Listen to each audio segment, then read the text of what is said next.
Okay, so welcome to this meeting of the Economy Committee. I want to advise those in the public gallery that you're welcome to use mobile devices as long as they're in airplane mode and all devices are muted.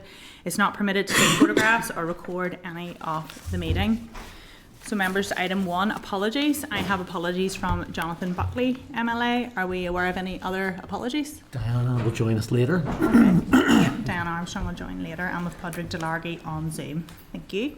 So next item, declaration of interest. I would like to declare that I work as APS to the Education Minister for the childcare piece. Anyone else any declaration of interest? Yeah, I have 3 children and I use childcare and ICSS for them. Anything else? Okay. Thank you. Okay, so moving to chairperson's business. So item 3.1, the informal meeting with the US Consul. Members of the committee met informally with representatives from the US Consul and the Federal Bureau of Investigation, and the clerk has circulated a summary note of the meeting. Don't know if anyone has any comments to add on it, but is the meeting note agreed? Agreed. Thank you. And committee, would you be in agreement to send a letter of thanks to the US Consul for the informative session? Agreed?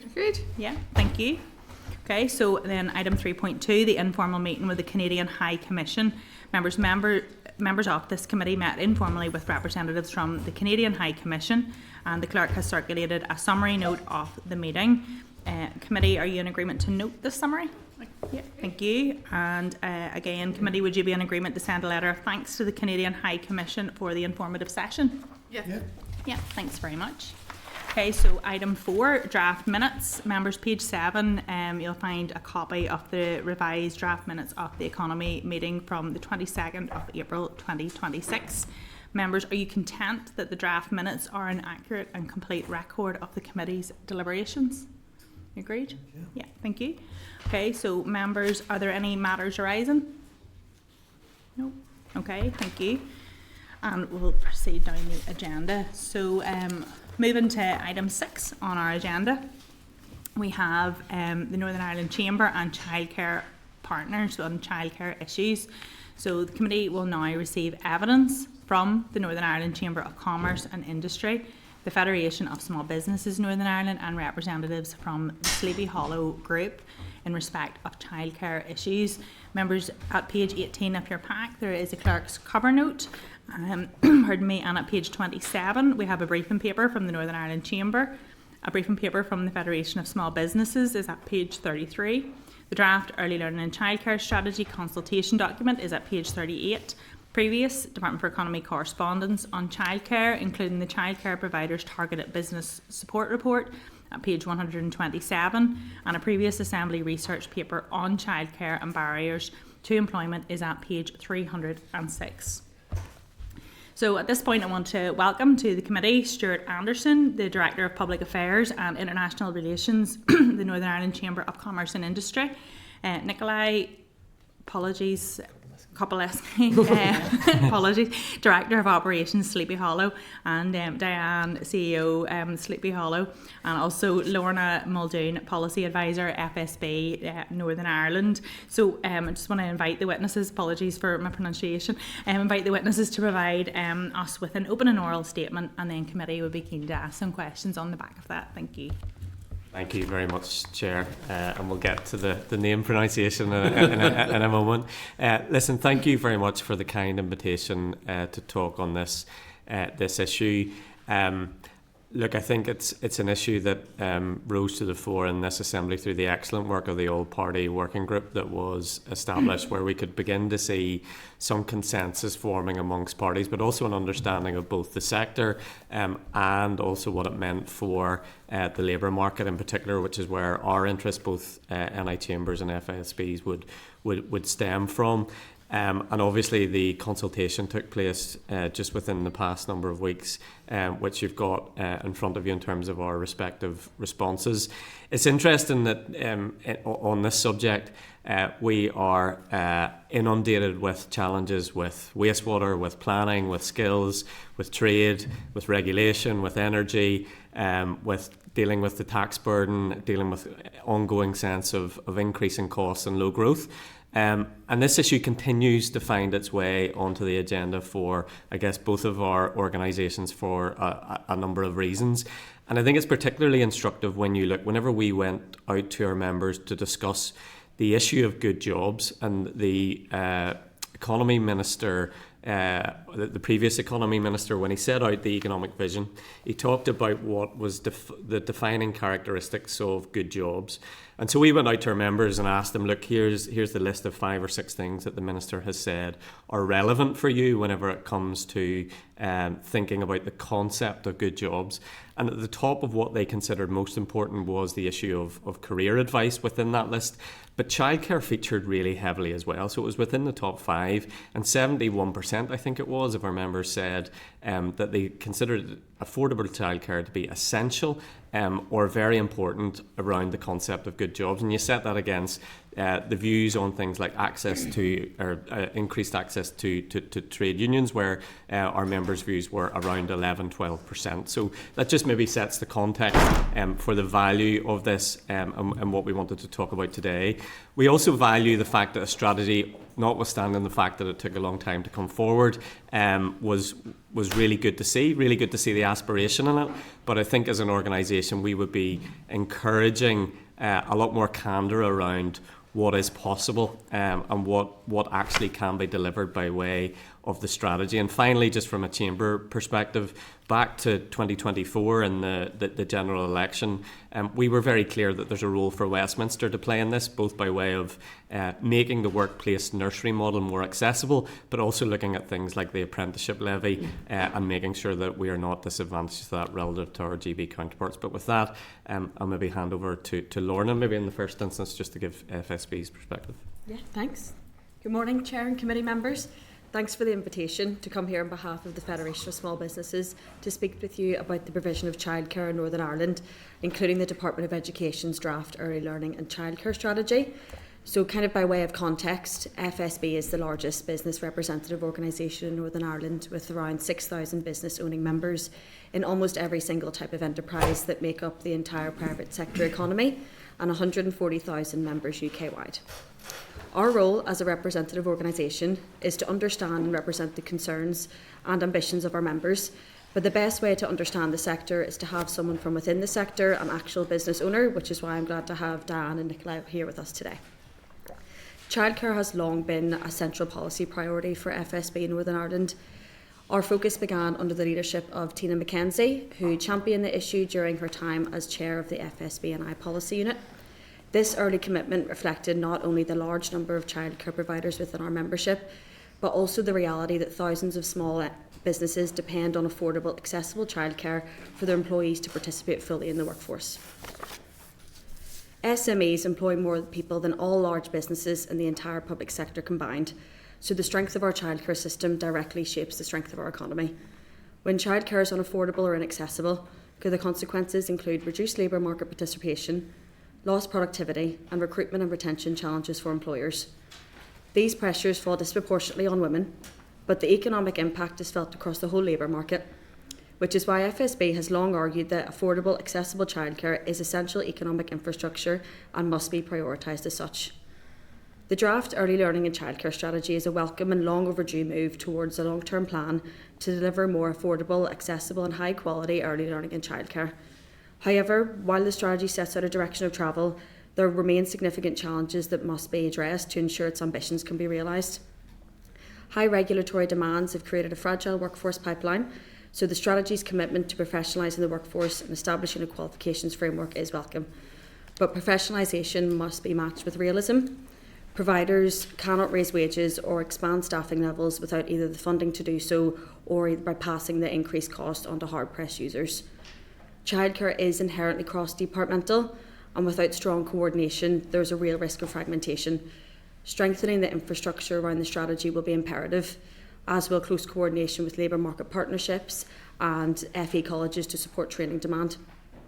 These elements are not specifically addressed in the strategy, but will inherently dictate its success. Finally, and perhaps probably most importantly, we must address the question of funding. The strategy is ambitious. It sets out a vision for subsidising over 50% of childcare costs by 2032. It proposes workforce reforms, expanded provision, new funds, improved infrastructure, but at present the funding pathway is unclear. So, Chair, members, the early learning and childcare strategy is a significant and positive step, but ambition must be matched with deliverability, and we welcome any questions you may have for us. Bring in the real expert now. Well, I suppose I'll tell you a little bit about our background, and then obviously you can ask then relevant questions. I mean, I came into childcare by default 25 years ago. My background was in law, so I worked in one of the largest law companies in Belfast. I jumped ship because I was doing liquidation and insolvency, so I jumped over to the accountancy side to try and help businesses stay afloat, and could see, you know, where it was important that businesses maybe got the right advice, that it didn't always have to involve in that. So my background is very much with the business, the economy in Northern Ireland. I came into childcare because I didn't have childcare. I had no family support.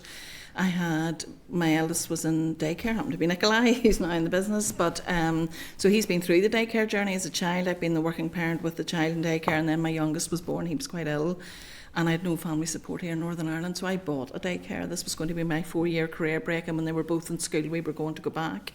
At that stage there was no strategy. We had just introduced childcare vouchers was the only thing available, and I never went back into the workforce. But now we had one small nursery with 35 children in Crumlin, and we've now grown. We've 4-day nurseries, about to open a 5th, and we've 26 out of school clubs, because that was my big issue, was getting accessible, affordable childcare, and we partner with school estates. So we have 3 community interest companies. 3 of our daycare operate on not-for-profit community interest. 1 daycare is still a private limited company, and our out of school operates as a social economy model. So we can see how the funding impacts across the board. There's a lot more parent lobbying groups out there now, so you hear the voice of parents, but this is exactly the same situation that parents have faced now for long before my time. So it has become a real personal journey, and it's been a long time in the making. We welcome the strategy, but there are going to be a lot of wider implications.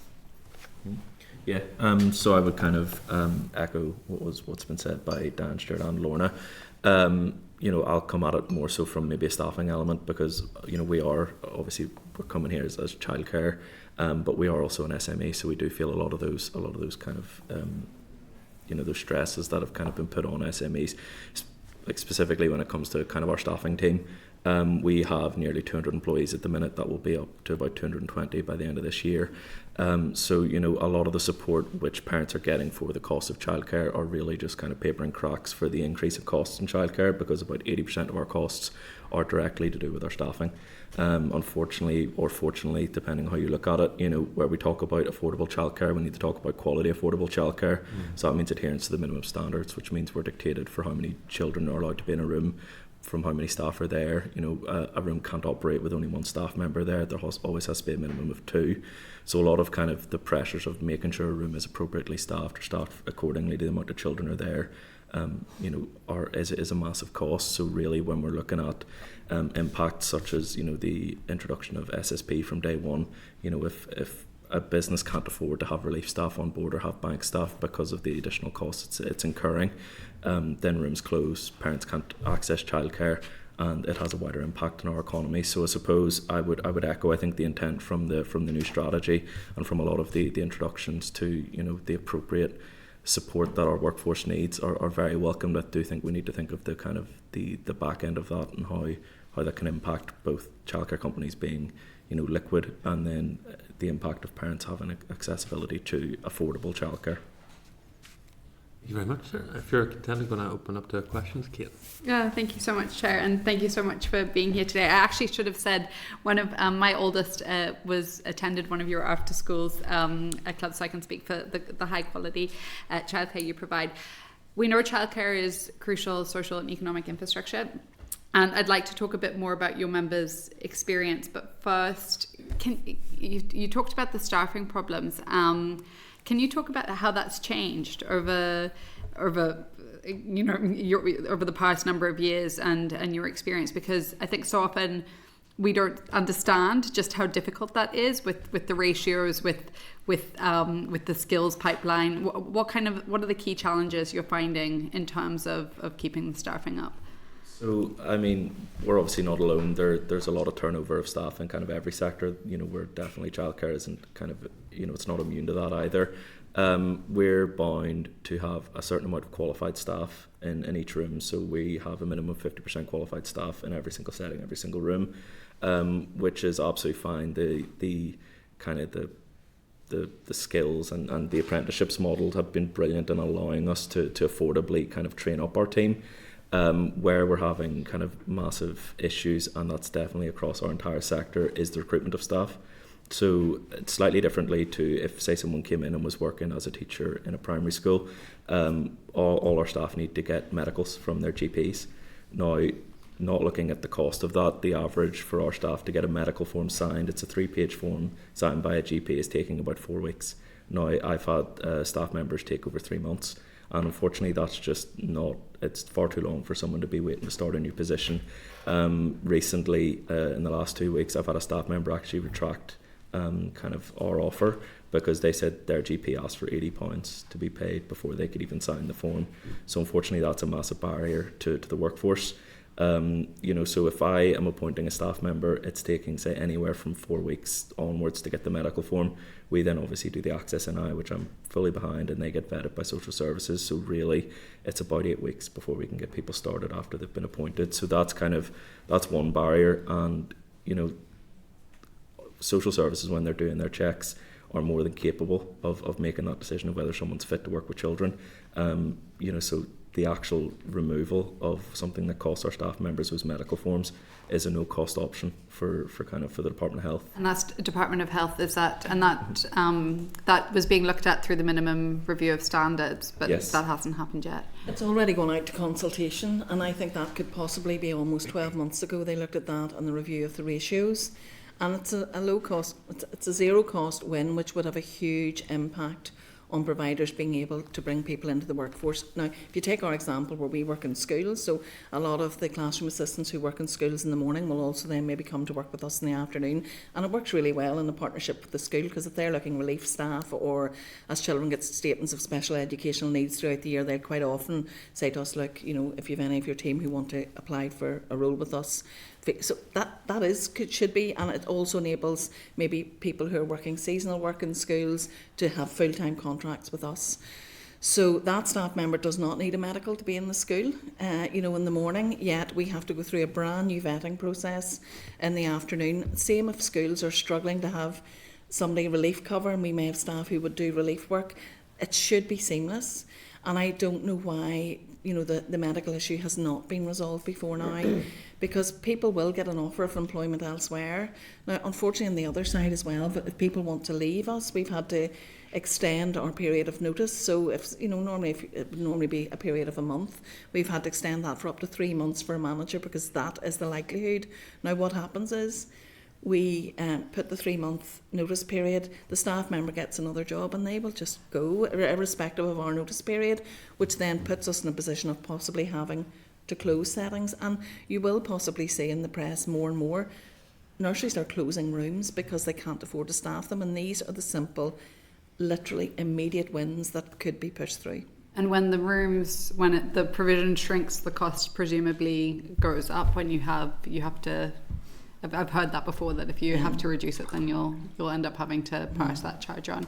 I think that's a really important point. Thank you, and I think it kind of speaks to what you had said, Runner, about how it is cross-departmental and there needs to be a joined up approach. What do you think about the childcare business research, which has put in a recommendation for an ongoing business advisor role, or a kind of a position within the department to engage with businesses and their impact they're having?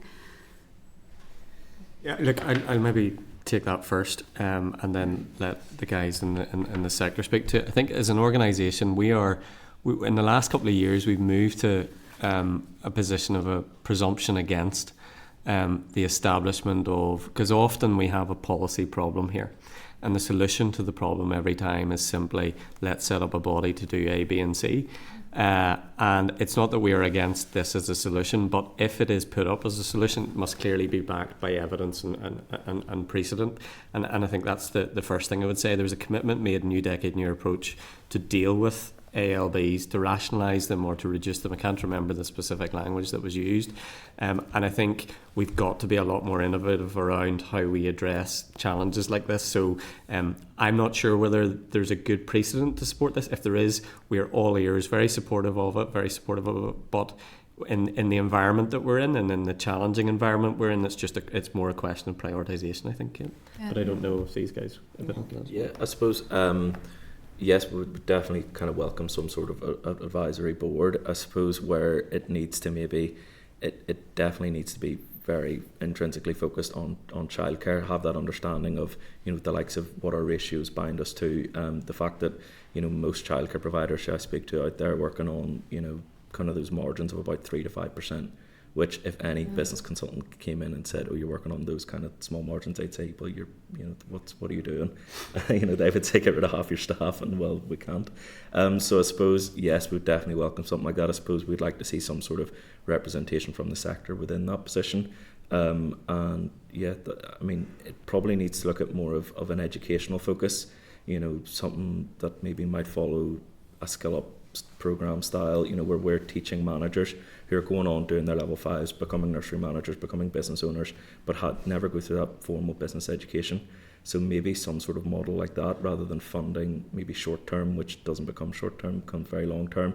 So focusing on that use of public funds to educate business owners who are also childcare providers. Yeah, and I'll maybe add on to that. We were lucky enough, we do a training model with Belfast Met, and we were one of the companies that got Apprenticeship of the Year awards. So I took the opportunity to speak with some of the officials in DE after that, with a meeting the following day. And we talked a little bit about, because they talked about the business model.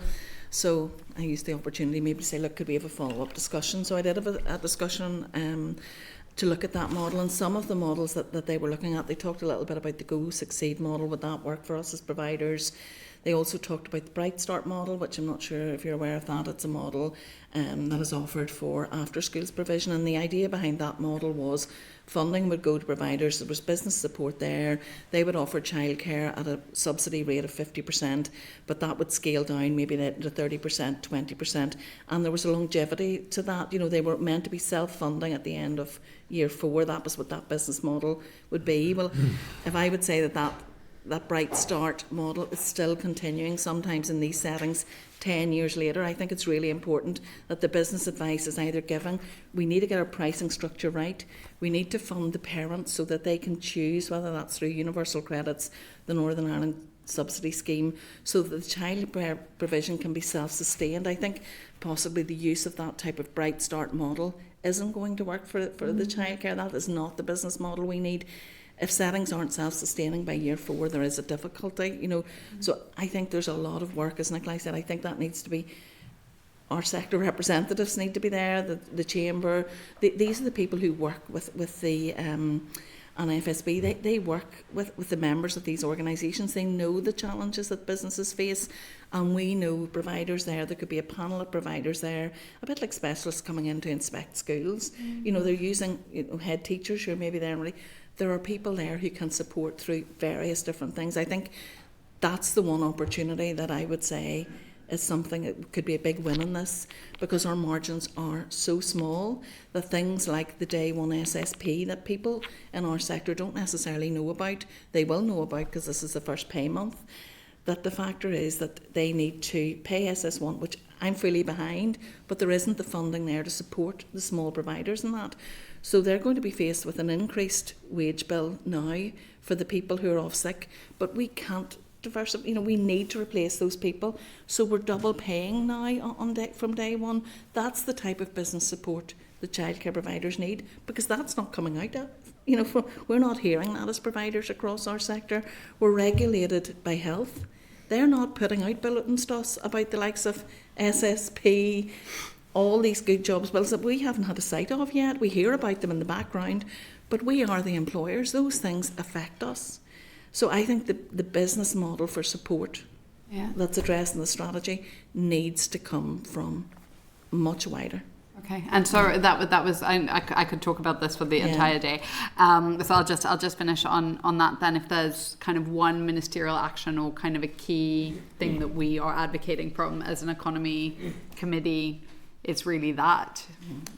If I could add to that, as we've already referenced, the childcare is really cross-departmental. So I think it's for the minister to also use her power to influence other ministers at the executive. It includes education, communities, economy, health and justice. It's a huge brief, and I think we need the economy minister to support those as well. Okay, thank you. Thank you for coming along here today, and this is a really big issue for many families across Northern Ireland, and it's also a gender issue. And it remains so. There's recent research from Queen's University that said that the impact is still there among many women.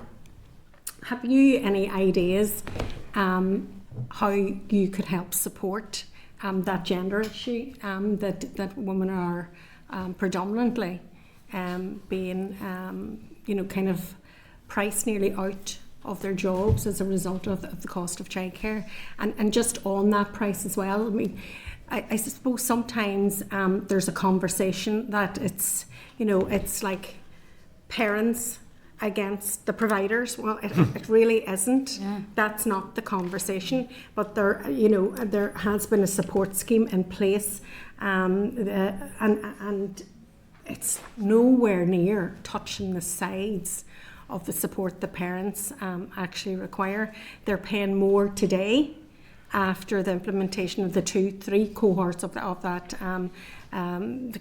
support scheme, because your costs have actually gone up. Mm-hmm. And so parents are feeling that they haven't got the support that they need, and obviously we're listening now to about the low margins within the care sector itself. So I'm just trying to kind of marry both and see both perspectives, and the locked out people that are in the middle of all this, which is the parents and predominantly women here, and also I suppose there's so much in this, but it's the fact that across so many departments as well, that it seems to be losing itself as a result of the responsibility for economy, the responsibility for health, and a responsibility of education. It's not delivering, and the ambition even within the strategy says that we can be, Northern Ireland can be a standout leader in this, but there's nothing really in the strategy that says that we are going to be, because it's still very fractionalised. Now that's kind of like a summation, but those are really big issues in the middle of all this that aren't really been addressed. Yeah, I suppose if you don't mind. Yes, no, I wholeheartedly kind of agree with your sentiment. I think the intent from the strategy is definitely there, but if we kind of look at even the ambitions and how we're seeing them at the minute, the increase from the Northern Ireland Childcare Subsidy Scheme by April of this year was to be increased to 20%. Which hasn't happened. We're still at 15%. So, the intent is definitely there. I suppose it is just looking at the multi-year budget and how, in fact, we're actually going to fund the strategy is really the question of that. Mm-hmm. I wholeheartedly agree with as well with, the fact that it's definitely a gender issue. I actually wrote my master's dissertation on a workplace nursery scheme model. And we looked at kind of the barrier to entry for women in the workplace, but then actually looking at career progression and representation on boards, and the fact that a lot of that is impacted by cost of childcare or accessibility to childcare. I suppose as a business where we've been a wee bit more creative is we've used that workplace nursery scheme model as best we can. We now have 3 on-site day nurseries with the Ministry of Defence, and we're looking at introducing our first on-site day nursery with a private company. Now, where the barriers of that workplace nursery scheme, kind of which I know lies within a Westminster kind of role, is they've just kind of said that model doesn't work. The workplace nursery scheme model and the advantages from that with their national insurance contributions isn't worth it to them. So I've just said, listen, we'll just bypass that and we'll look at the benefits of the shared resources, the lowered costs, and the fact that they can use that as a recruitment model, but also as a retention kind of tool as well. So I would definitely say that the sentiment from the strategy is there, but the application maybe is, as we can see already, is lacking. Okay. Yeah, maybe just come Yeah. in on the back of that. I think, look, we have quite a unique perspective, and I guess as an individual have a unique perspective because I've got 3 small children, so I know only too well, and even this morning know only too well the challenges of childcare. But I was also the chair of a charity that look to establish after schools childcare facilities, and in my time of doing that we opened 4, and talking to the issues that both Nicola and Diane spoke to earlier, the cost, and you cannot automate away your staffing requirements. Those ratios are good, they're proper, they're fair, but trying to hit those every time, and particularly if you had a member of staff that was calling in sick, and then you were having to bring someone in and deal with that cost, it was just eating away at margin all the time. And for us, anything we made was being redeployed back into the community and deleveraging a lot of our use of public funds. So all too aware of that, and actually the reputational risk that you as an organisation have to deal with all the time if you're stuck for staffing numbers. But whenever we looked at the workplace nursery model, I think Nikolai touches on it. We were quite taken by it, particularly during the COVID period, because employers, I think COVID was the one thing that really kind of got employers minded to realise just how challenging it was for a lot of their staff, and the impacts were really clear in terms of labour market participation, particularly for women as well. I think it really stood out. But whenever we started to look at the workplace nursery model as an option, it became really challenging because HMRC are really unclear as to what's required. But if you take the cost challenge that we've had with employees generally, so employers' national insurance last year, I can't tell you the hit that was to all of our employers, almost without exception, and Sleepy Hollow is no different from that. But if you apply the workplace nursery model, you can actually significantly reduce your employer's NICS contributions, and it is potentially a way forward in doing it. But we were just talking about it on the way in, and we know of some members of ours who are looking at it, but they've decided not to go with it, and they've been working with Sleepy Hollow on it as well. They've decided not to go on with it because the risks are too high, the red tape is too significant. So there's definitely scope to do something there, and perhaps it's something, if you look at the childcare problem in Northern Ireland as well, it's uneven. So there are certain areas where it's more pronounced. So I would argue that there's maybe a role for the councils to play in stepping in, and look, we're up for that conversation as well. Yeah.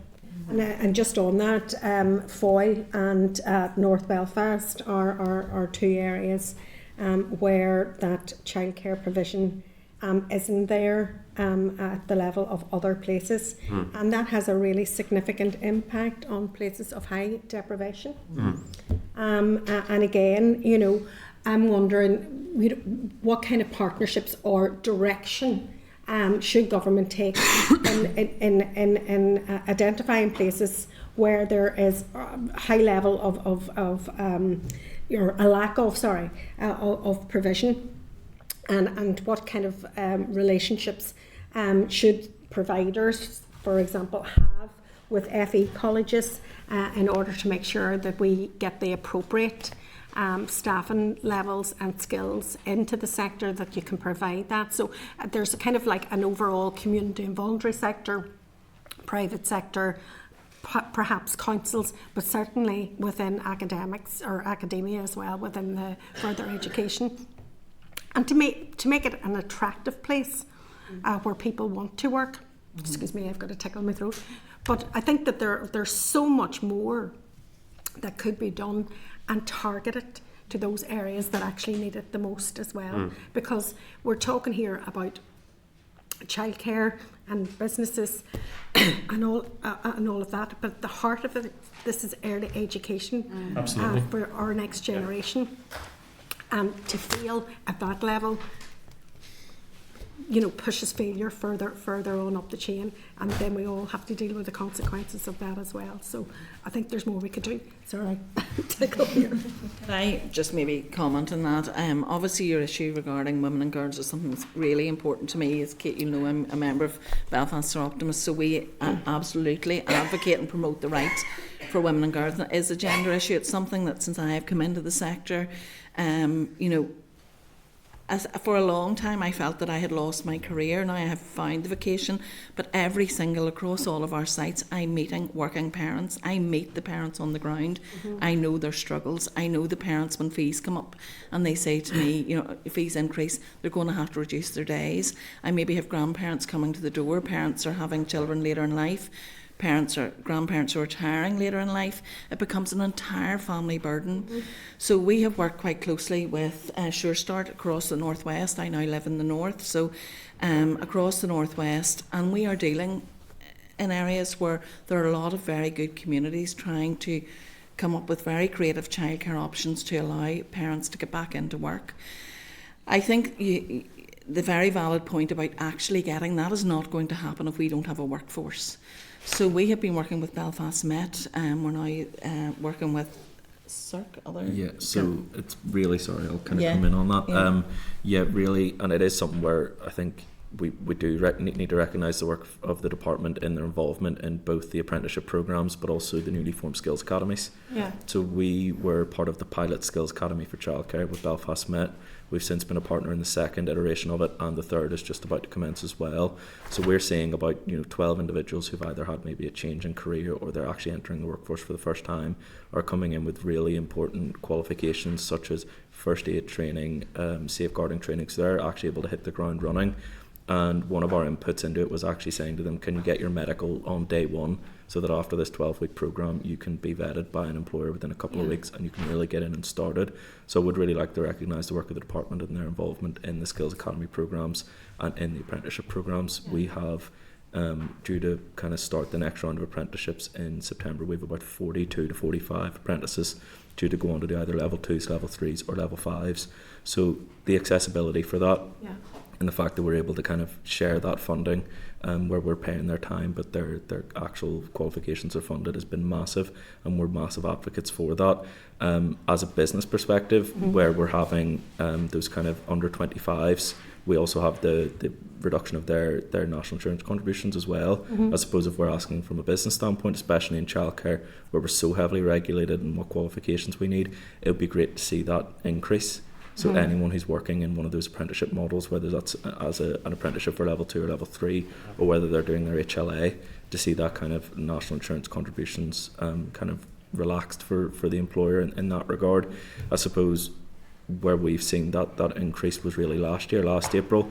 It was costing us around about £1,000 per employee over the space of a year, that increase in national insurance contributions. And as we kind of alluded to earlier, we're nearing on 200 employees, so that's quite an increase. And unfortunately, on the back end, that's parents having to kind of take up that slack because there's nowhere else that we're able to get funding for it. Excellent programmes. I mean, the Skills Academy, excellent programmes, and it's great that you are engaged and committed to that, and apprenticeships and that. I do think they should be spread out throughout the whole of Northern Ireland. Well, that's why I was... Yes. And I think it's essential that is happening, because we need to target those areas where the gaps are getting wider. Yes, we do. We're actually piloting the first one with the Northern Regional College in a couple of weeks, and I am due to meet with South Eastern Regional College next week actually about getting their first Skills Academy out as well. Okay. So that we are hopefully kind of spreading as quickly as possible.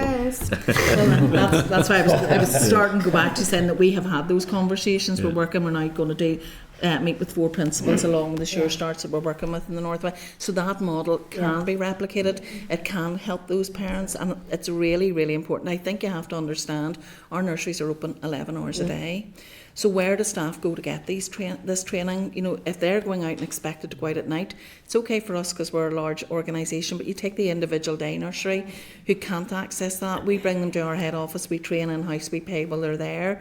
The barriers to other nurseries are they're having to do that at the end of an 11-hour day, or they're doing it online, and that's almost where it's really important to make sure that the quality's still there.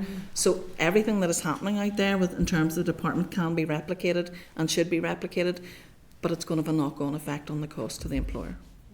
Okay, thank you very much. No problem. Roderick? Thank you very much for your presentation. It's been really, really useful and it's been very insightful. And I think just to touch back to Sinead's point around the education piece, I worked as a primary school teacher before I took on this role.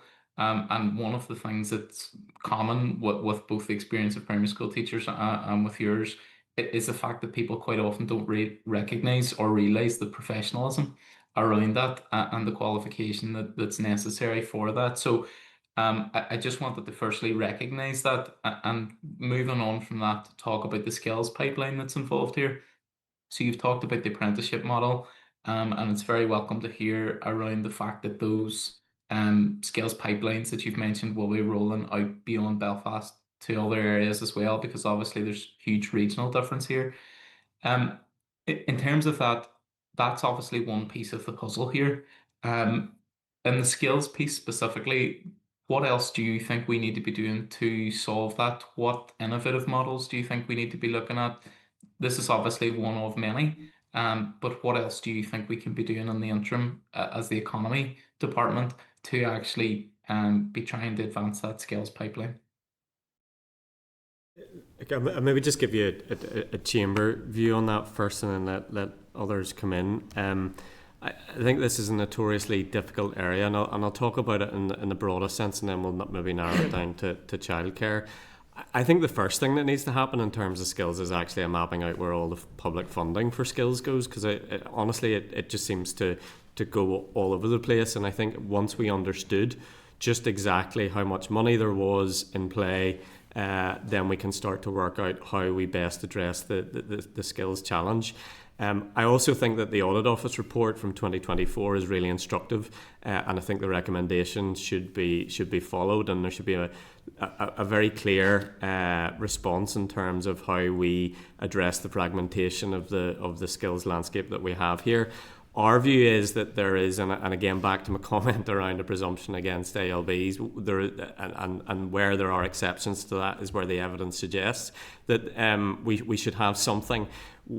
Our members are strongly of the view that we need a workforce development agency here in Northern Ireland. I don't want to be presumptive as to the outcome of this, but we are commissioning a piece of work to look at that, to look at the various models that are in place.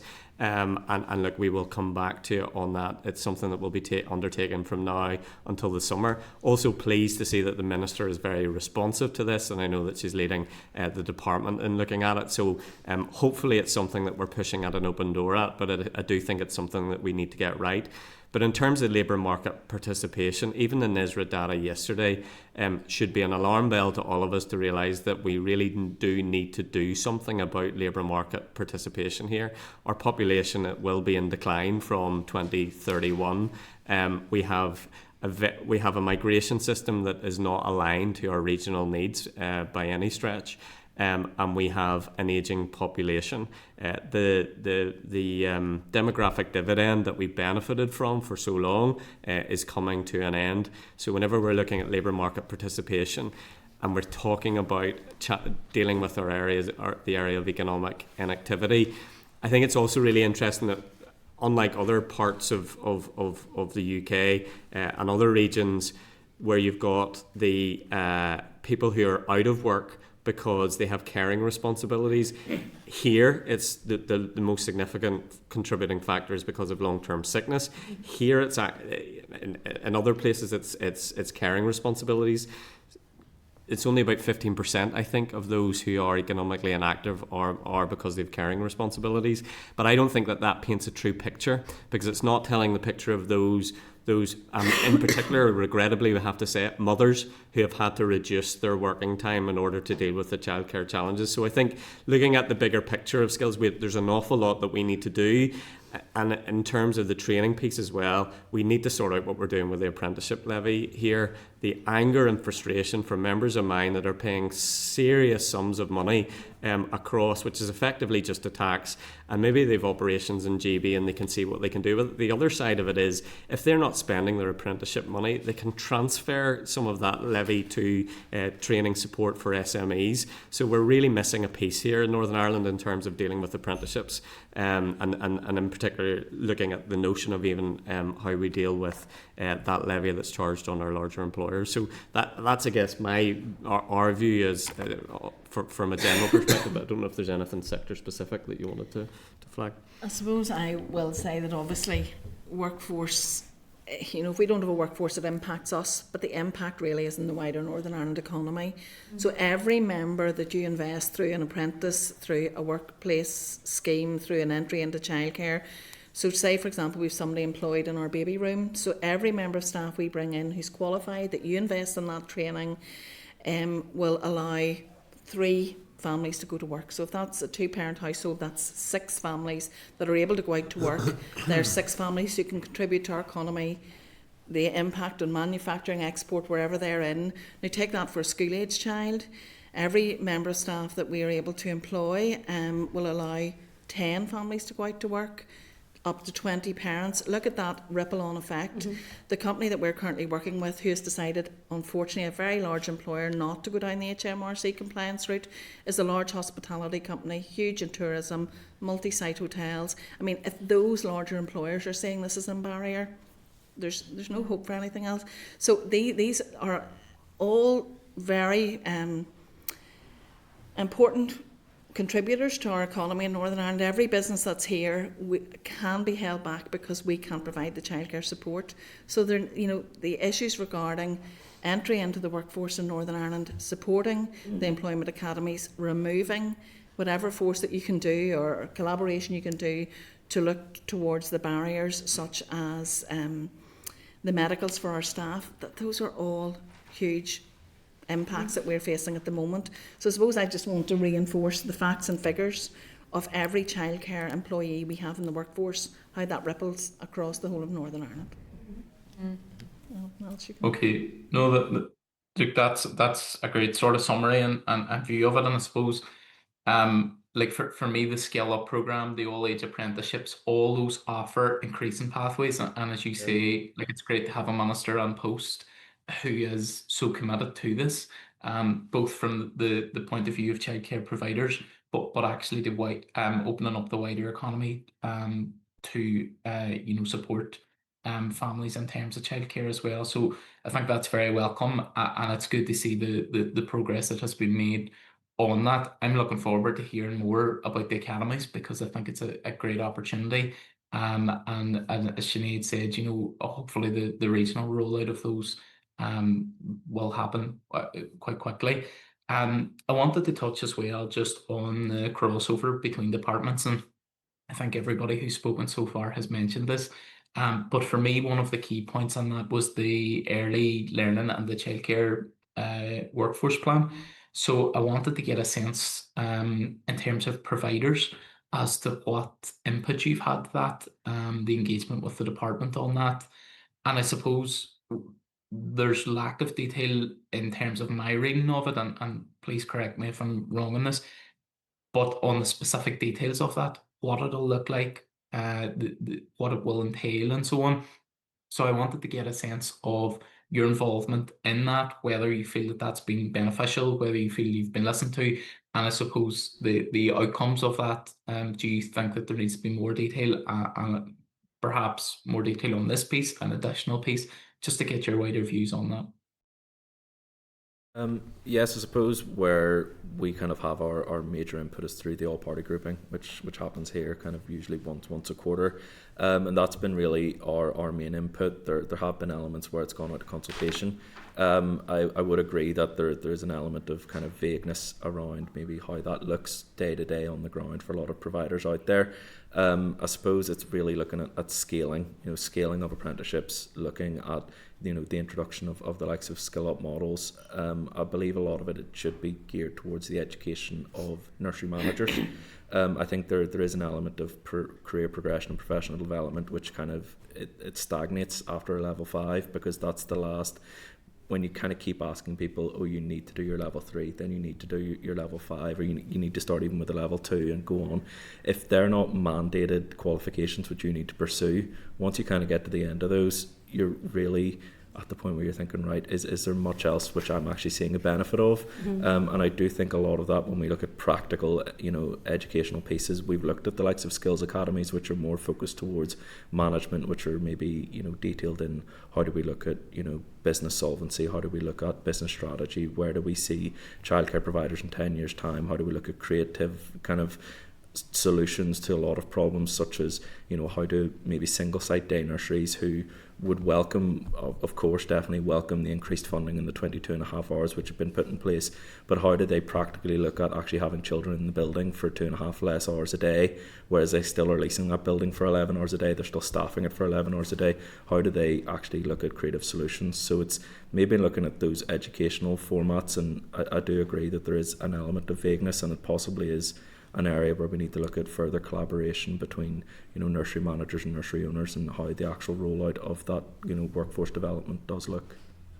And I suppose I would add to that that's where the business support element is going to have to sit side and side with that, because they are the key issues. Of course, we welcome the 22.5 hours. That's early education, so we can't confuse. The average daycare owner is going to be impacted by that because their children are going to be in preschool longer. So, there's the welcome use of maybe the Pathway Fund, the 2-year-old programme. Can there be a bit of diversification of that into those rooms that aren't being used in the morning?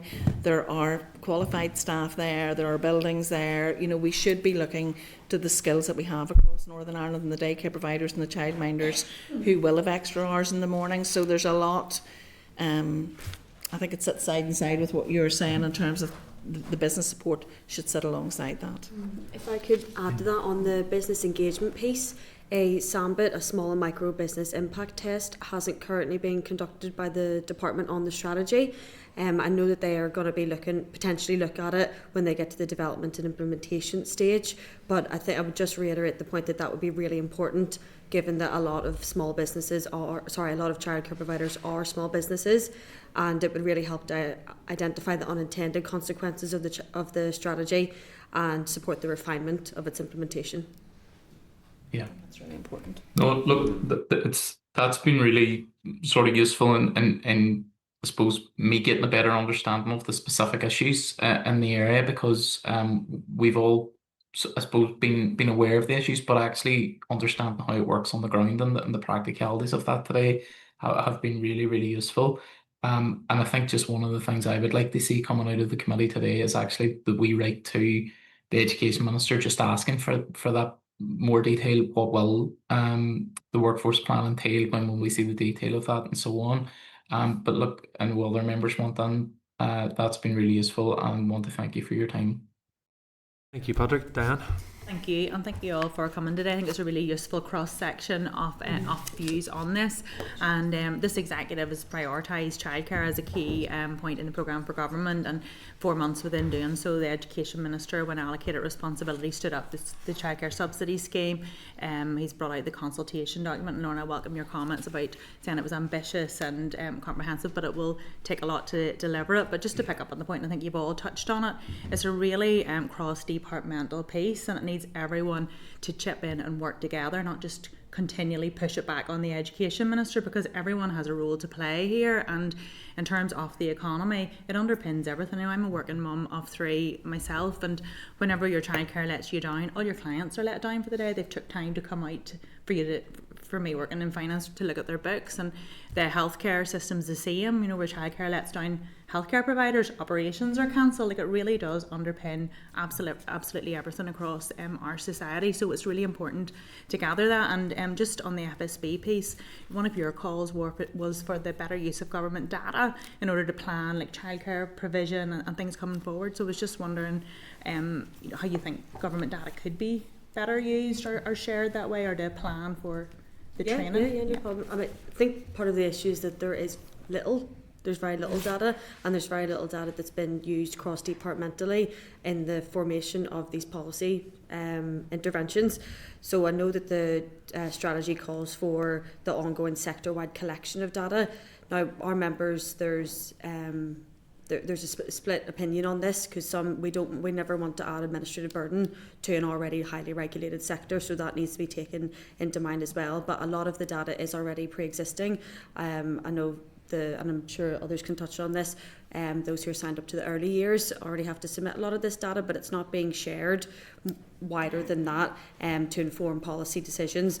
So also with the Northern Ireland Childcare Survey official statistics being published, that should hopefully help. And just to use data to inform policy decisions and do it in a cross-departmental way would really be the key point there. It's just important to use all the information that we have Exactly, to hand, and yeah. like sources like yourselves, and really welcome your engagement on it. I wanted to touch on the point that you guys had raised around basically the access to GPs, and I used to previously sat on the Public Accounts Committee, and that was a big thing, just general access to GPs.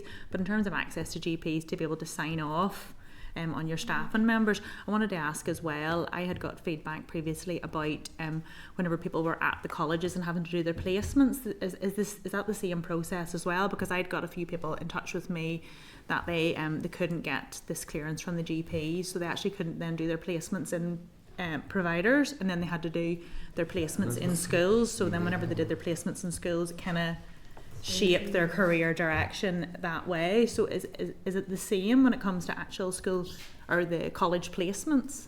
That is, I suppose, maybe the example I was trying to use earlier, where we have classroom assistants who maybe could come and work for us and vice versa. So they're not asked for medicals to work in schools. In fact, very few. The only other sector I know of are social workers. So it's just ironic. Our staff self-declare. So they self-declare if they've any ailments. It's our responsibility as employers to do our due diligence. The most important aspect to me is obviously their Access NI, their self-declaration, and picking up 2 good references. Social services have it within their power to look into people's medical records when they're doing the clearance process. So I think it's also a burden on the GP. At what point does it become almost a human rights issue, where we're delving into employees' information that we as employers, I can't keep those Access NI records once I've seen them. We're an umbrella organisation ourselves for Access NI. I can only see that it's clear. I can't see anything.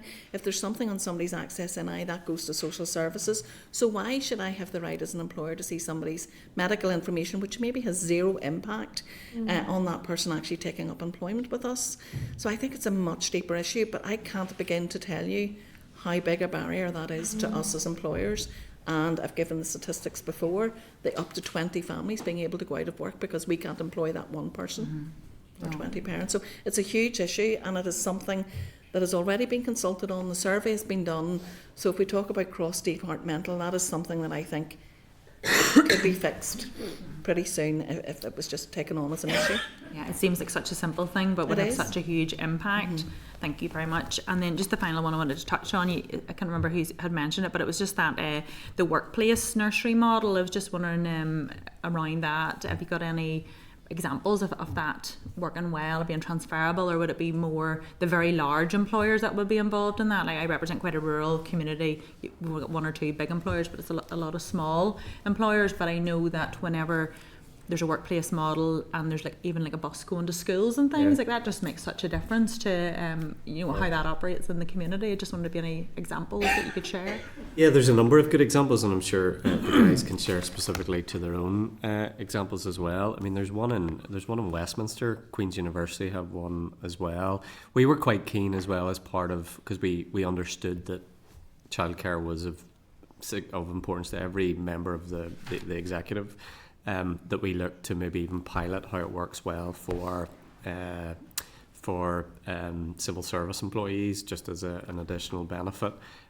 Because some of the savings, you're talking for employees, you're talking, depending on what tax band they're on, you're talking savings between about 25 and 40% on their childcare bills. It's not insignificant, with further benefits to the employer in terms of employer's national insurance. The difficulty is that once you start to go into it and look at the HMRC guidance, it's really dense. it's really difficult to get your head around. But actually, if there could be a way of breaking that down, and we talk in our manifesto about building a toolkit around it, around sample contract, around sample partnership agreements, there's a lot of myths around it as well. It doesn't need to be on your business premises. It can be off-site. You can have a partnership between SMEs and larger employers. There are ways of doing this, but there is probably a need to communicate it better. And I think the standalone working example that Nikolai has talked to today is a large employer has looked at it and said no because of the risk and the red tape associated with it. So this has been around since the 1980s. It's significantly underutilised. Yeah, and I mean there definitely is the potential application for multiple employers to there's nothing that explicitly prohibits that, you know, within that workplace nursery scheme model. I suppose looking beyond the kind of the implication and the tax element of it, the benefits are massive. I mean, in terms of our own model, it comes out to, you know, about £250 to £300 cheaper per month than the national average, and that's just on savings. It's the utilisation of shared resources. So it's looking at businesses who've maybe implemented more working from home models that maybe have a bit more shared space, whether that might be in a business park for a group of SMEs, and the reduction of, you know, maybe utilities, rates, rent, you know, that can all come off the back end for parents, because when you have a large day nursery in a private building that's paying all those costs, it's the parents who are paying for it. So there is a practical application for using those shared resources to bring down costs for parents, and they are substantial. Commercial rates alone, if I look at the commercial rates, and I mean, if you're in England, you're not paying commercial rates in your daycare building. I've been in Portcullis House, the one in Westminster that's run by London Early Years Foundation. Those models look really well. London Early Years Foundation is doing this in partnership with several other organisations, including the Ministry of Defence. That's why we'd gone over to look at our models. So we run ours as community interest companies, but they're not HR. We run them as completely compliant. So we have the employers on our board.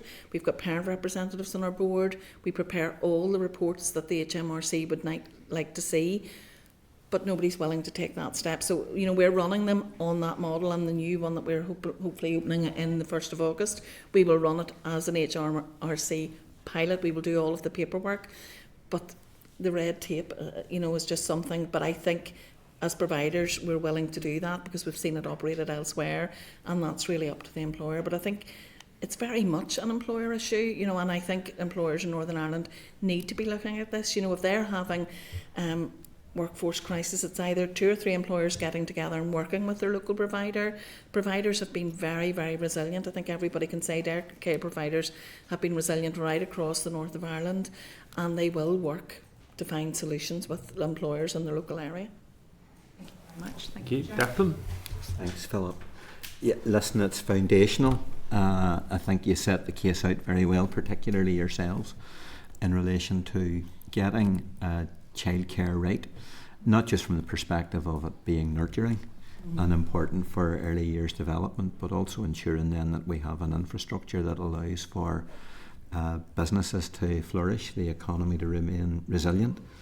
And there's multiple challenges there. It strikes me that we touched earlier on the gender issue, but there's a big class aspect there, and they overlap, because if you're a single mother and you're rearing a family and you're on low pay and you're dependent upon your employment, but you need childcare, how do you fix that contradiction and then overlap that with rural issues as well, rurality, where I'm not saying that it's easier if you're living in a built-up area or an urban area, but the challenges are much more extreme if you're living in an isolated rural area as well.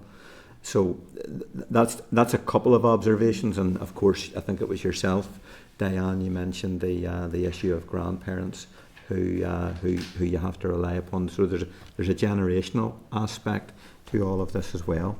So I have 2 quick questions.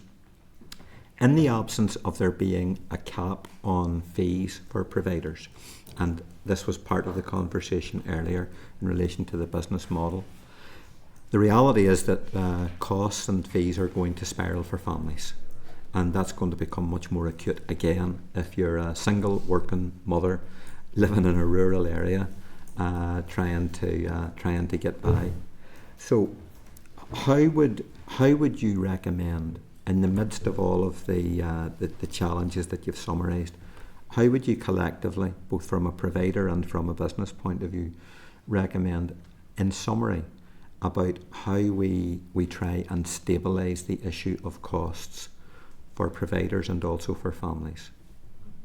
So yeah, I think it's incredibly important looking at kind of year on year. You know, it's always waiting to April for fees to go up, and then it's kind of the backlash from parents, because I completely understand that a lot of their own kind of increases in wages is effectively lost at that point. You know, looking at those kind of practical applications, you know, waiting on staff turnover is a business expense. You know, when maybe job ads stay up for longer, you know, it all tallies up. You know, staff members who are, you know, leaving because they're then having to pay for medicals, you know, the likes of national insurance contributions, and that being reduced for apprenticeships through the apprenticeship scheme until they're 25. You know, if that was extended for those all age apprentices, would be very useful for businesses as well. I do think there is some sort of responsibility as well on providers, because we do have a lot of parents, a lot of working parents, but parents of all sorts, who don't know what financial support is actually available to them. So of course, asking for an increase of financial assistance through, you know, the likes of the Northern Ireland Childcare Subsidy Scheme not being lifted, but also the fact we did actually see the application of universal credit support being increased as well, but parents don't know that because it's not being signposted to them. So I actually feel there's probably a responsibility to be put on providers to make those financial assistance models, you know, very apparent. When you go into any day nursery, a bit like when you're going into any school, you're seeing who's on the safeguarding board. You're seeing really vital information as you're walking through the door. If we mandated for during inspection and during at all points that every provider needs to have a complete rundown of all financial support available. Now that can be, you know, a public issued, you know, piece of information to say, you know, you can apply for X, Y, and Z. Here are a couple of NGOs that you can go to who can provide financial assistance. You know, that would just make it that bit easier for parents to know what's out there. We do, anytime someone signs up with us, we send them a financial information letter that dictates just a small bit of information on every model that's out there, whether that be childcare vouchers, tax-free childcare subsidy scheme, universal credit support. But, you know, parents get it at that one point. You know, if we made sure that alongside all your safeguarding information, you had a breakdown of financial support available, it would mean that there's a correct utilisation and people are using the resources that are available. But of course, I would also, on the back end, ask for an increased, you know, levy of financial assistance. Childcare, much like any other business out there, you know, rates will increase with, you know, inflation always. So looking at a capped model mightn't be practically, you know, possible when we're looking at maybe 10-15 years down the line. That might be easier for parents, but we might in turn see a lot of day nurseries close their doors because it can't financially continue to operate. So maybe looking at an increased support model and an increased, you know, ability to reduce costs for day nurseries might be something that's more flexible and might look, you know, more viable long term. I suppose I would add to that as well. I mean, in an ideal world, we would all love to cap. We work in the community interest companies, and the differentiation between our private daycare and the community interest, the fees are marginal when you really take it into account. We can't do it. It's only because the employers are helping support us with those huge costs. We're not having to pay business rates on those costs. So that's where we can have margins. So I mean, if there are things like business rates that can help drive down the cost of childcare, the workforce, if you talked about, Stuart and Lorna's talked about, I mean, that would reduce the cost directly on national insurance contributions. That's not coming out of the public purse here. That's a central saving that can be made. So the money that's being invested in the childcare model, if we can use workforce, that's going to drive down further than the NISC can ever provide. And I think, we talk about the increase in the national insurance contributions. We currently have 188 to 190 staff probably.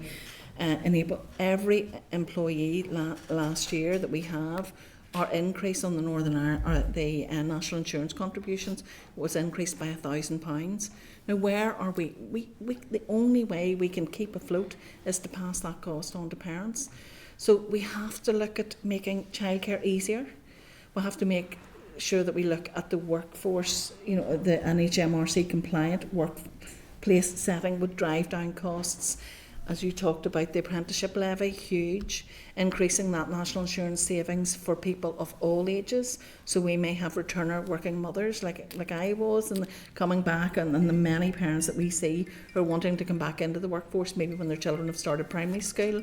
You know, can we not reduce their national insurance contributions so they're getting those savings? There are lots of very efficient ways that we can look in that, but really the cost of to provide childcare has never been more expensive, and the only way we can currently do that is passing that on to stay afloat to meet our wage bills. Yeah, I think you'll agree with me. There's nothing better than having it directly from providers themselves in terms of the day-to-day challenges.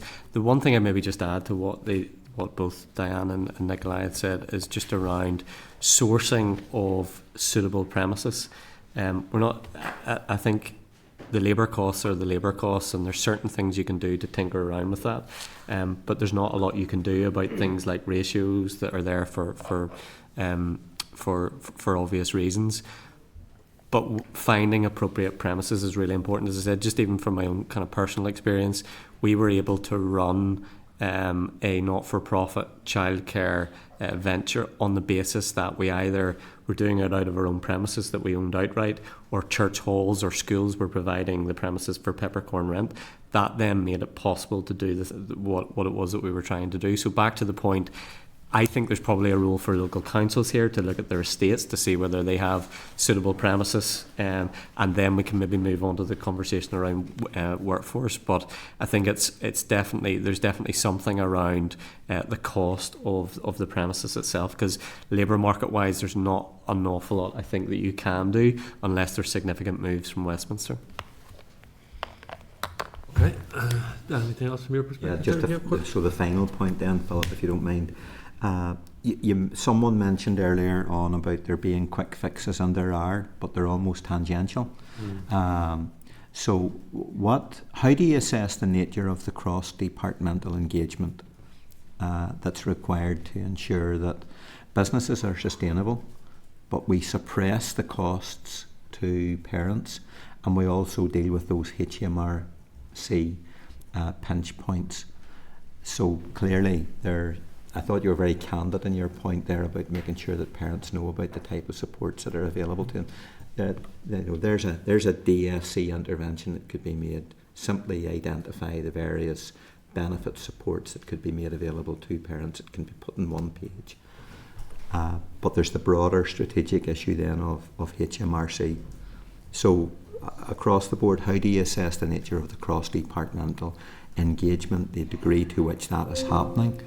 And what kind of way have yourselves collectively discussed taking that conversation forward? Because it's economy, it's education, it's health. There's a role for finance in here, and of course communities as well, and local councils. Yeah, huge question, and you could almost apply it to anything, Declan, in terms of, with planning cuts across DAERA, cuts across DFI, cuts across yourself, and I think it's an issue that and again to my point around some of the work that we're commissioning, we are looking at how some of the devolved regions do things and better ways of working in partnership across where there are cross-cutting issues. I think it's very clear that the all-party working group here has been very effective. I think it's probably one of the standout all-party working groups that we have here, and a credit to anybody that's involved in it, because it's very clearly kept it on the agenda of all parties. And for me, I think that will be really key to driving the information flows up through the various parties to their executive ministers. But I think it is challenging. It's always going to be challenging in a power-sharing executive, but credit to those who've worked collectively together in the all-party working group to put it on the agenda of the relevant ministers. Yeah, I would completely echo that. I do think it's massively important, and the all-party grouping is something that is extremely well attended.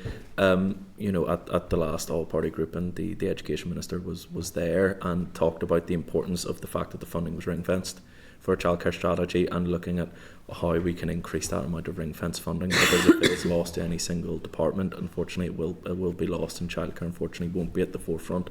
I do believe, however, that there are some departments who maybe aren't as involved in that all-party group, and we possibly need to kind of, you know, urge that attendance and urge that participation across all departments. Thank you. Thank you. David? Listen, I really appreciate you all coming in. It's been really good.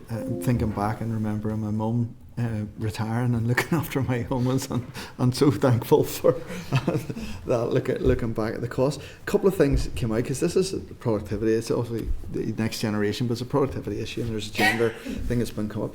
But see that GP, why do we need a GP sign off? Why do the GPs need to be involved at all? Is there a reason for that? I couldn't tell you. And that's our regulation. So I mean, we're already in red tape. So we are governed by Department of Education, but inspected by Health. So part of our recruitment process is that all staff employed in our sector must have a GP medical. Now it goes But just because it always did. But why? Because is there a it reason all- for it? So there's no reason at all for. There's no practical reason. Not that we can see, in all honesty, because when it's going to our local trusts for people to be signed off as fit to work with children, they have access to those notes anyways. We have doctors either, you know, point blank refusing to sign GP notes, which means people can't enter the workforce at all, because they're saying they're not qualified to determine whether someone's fit to work with children, because that's one of the questions that's asked. Then on the flip side, we sometimes have doctors, you know, just saying that, you know, we'll pass that along, and then their viewpoint is actually scrutinised by the local trust, and the local trust saying, oh, we know a doctor's signed that off, but we aren't of the viewpoint that this person's fit to work with children. So for us, it is just, I can't see it as anything more than a barrier to entering the workforce. You're literally costing people 80 quid. You're delaying everything just because the computer says you always had to do it. Like that. Maybe that's something we can pick up. Can we do something to the Department of Health and go? Yeah, we'll come to that. Yeah, at the end look of at our that. No, but I couldn't. I was sitting going the whole, trying to work out why. That was the bit. The skill bit is really fantastic. What you're doing. Skillnet Ireland in the south is that kind of model of what you're talking about.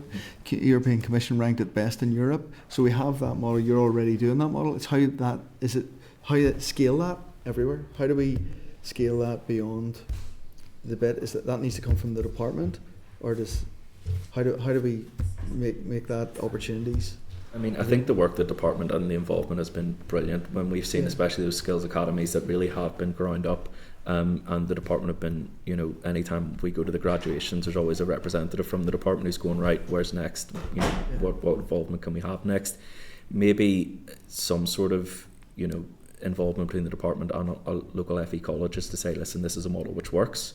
You know, I've sat and I've consulted and I've helped design these now for the NRC and the Southeastern Regional College as well. So looking at just practically telling these colleges these work, you know, childcare providers are willing to collaborate. We aren't the size of where we can, you know, offer these skills academies and employ 12 to 15 people, but we've been collaborating with other employers and we're doing it as a combined effort. And I know so many employers, if you're going to them and saying, right, in 12 weeks you'll have someone who's got paediatric first aid training, who's safeguarding trained for 3 years, those are both costs to employers, and they're coming in with medicals and are ready to be vetted.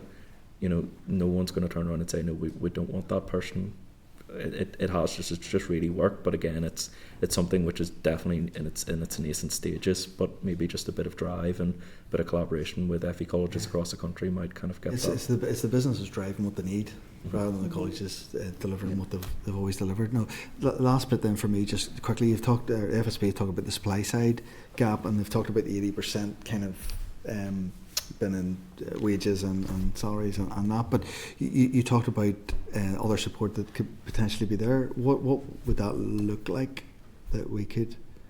Yeah, I think I know it's been touched on already, but the regulatory burden of the sector is quite significant. The medical checks is one of them, and then a lot of where a business in another sector can cut costs in staffing, heating, food supplies. Childcare sector can't do that. Those ones that you would immediately go to, and I think that and why it's there for a very valid and important reason. There needs to be funding there to be able to allow those costs to come down in other areas. So as well as the 15% or 20%, whatever, you know, as that's rising, you're talking about doing a support to local business or local provider businesses as well, with energy costs and things like that. Okay. Brilliant. Listen, thank you very much. No bother. Okay, and apologies firstly for me being late to this session, but can I thank you for giving your your expertise on this. So you've rightly articulated and highlighted policies which we can take forward, which will support the sector, but it's also equally important that we don't take forward policies which will damage the sector. So Diane, earlier you had referenced the proposed employment rights bill and your lack of awareness or being informed about the proposals. So you employ, did you say 190? Well, 190, I'm sure it's probably going to be 200 with the payroll tomorrow, but Yep. between 190 and 200, because when we can bring people in through the academies. Well, I suppose I would just say, look, I've been in the sector 25 years and we've been talking about a childcare strategy. It's been very long to get to this point. I really welcome this. And we have been consulted along the way. We've been brought in, we've sat in committees, I feel that my voice has been heard in the writing of this. Mm-hmm.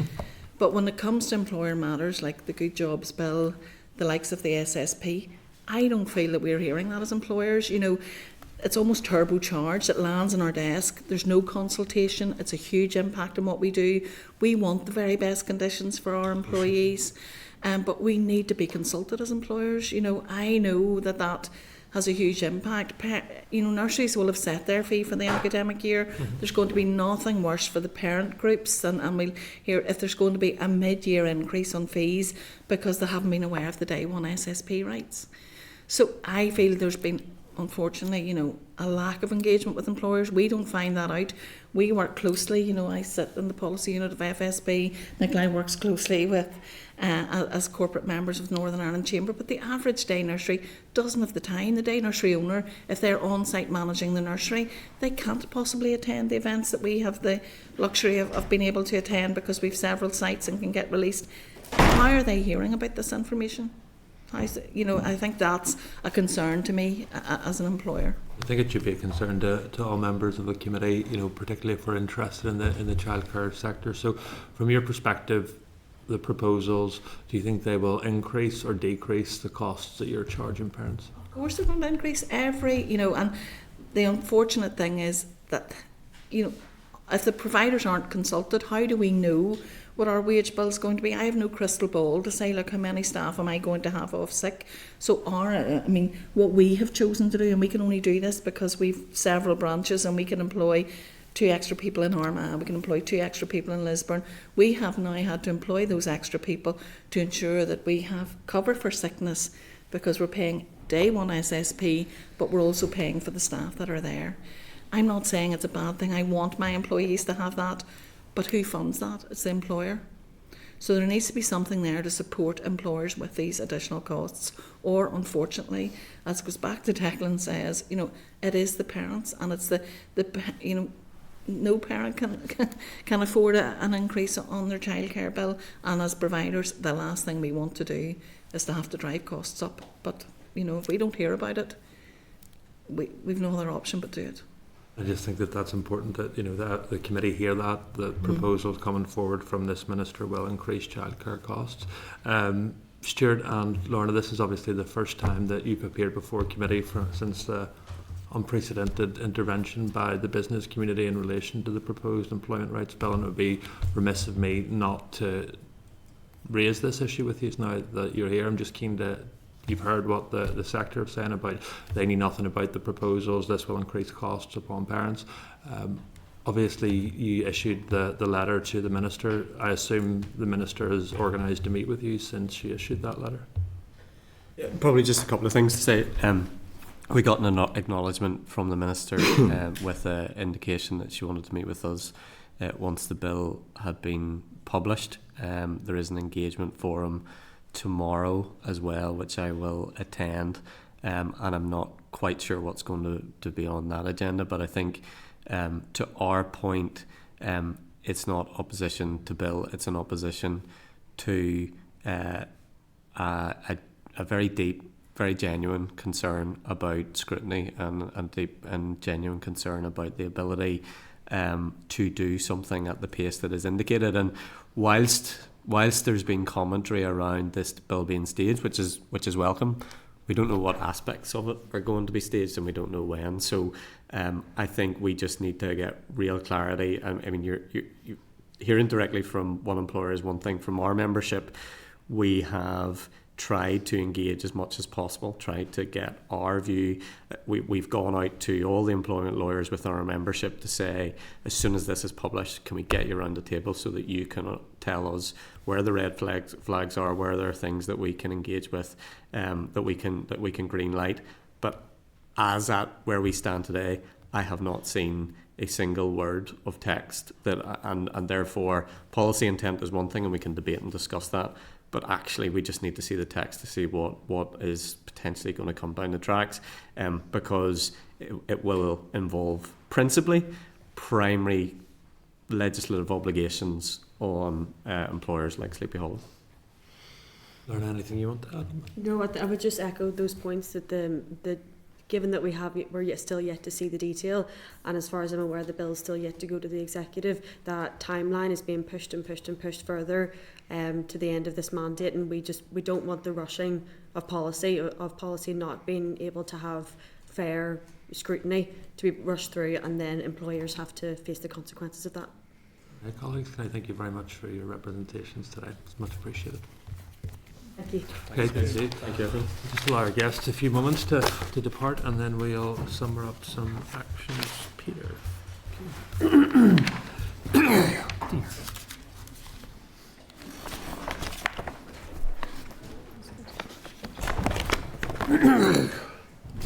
Thank you so much.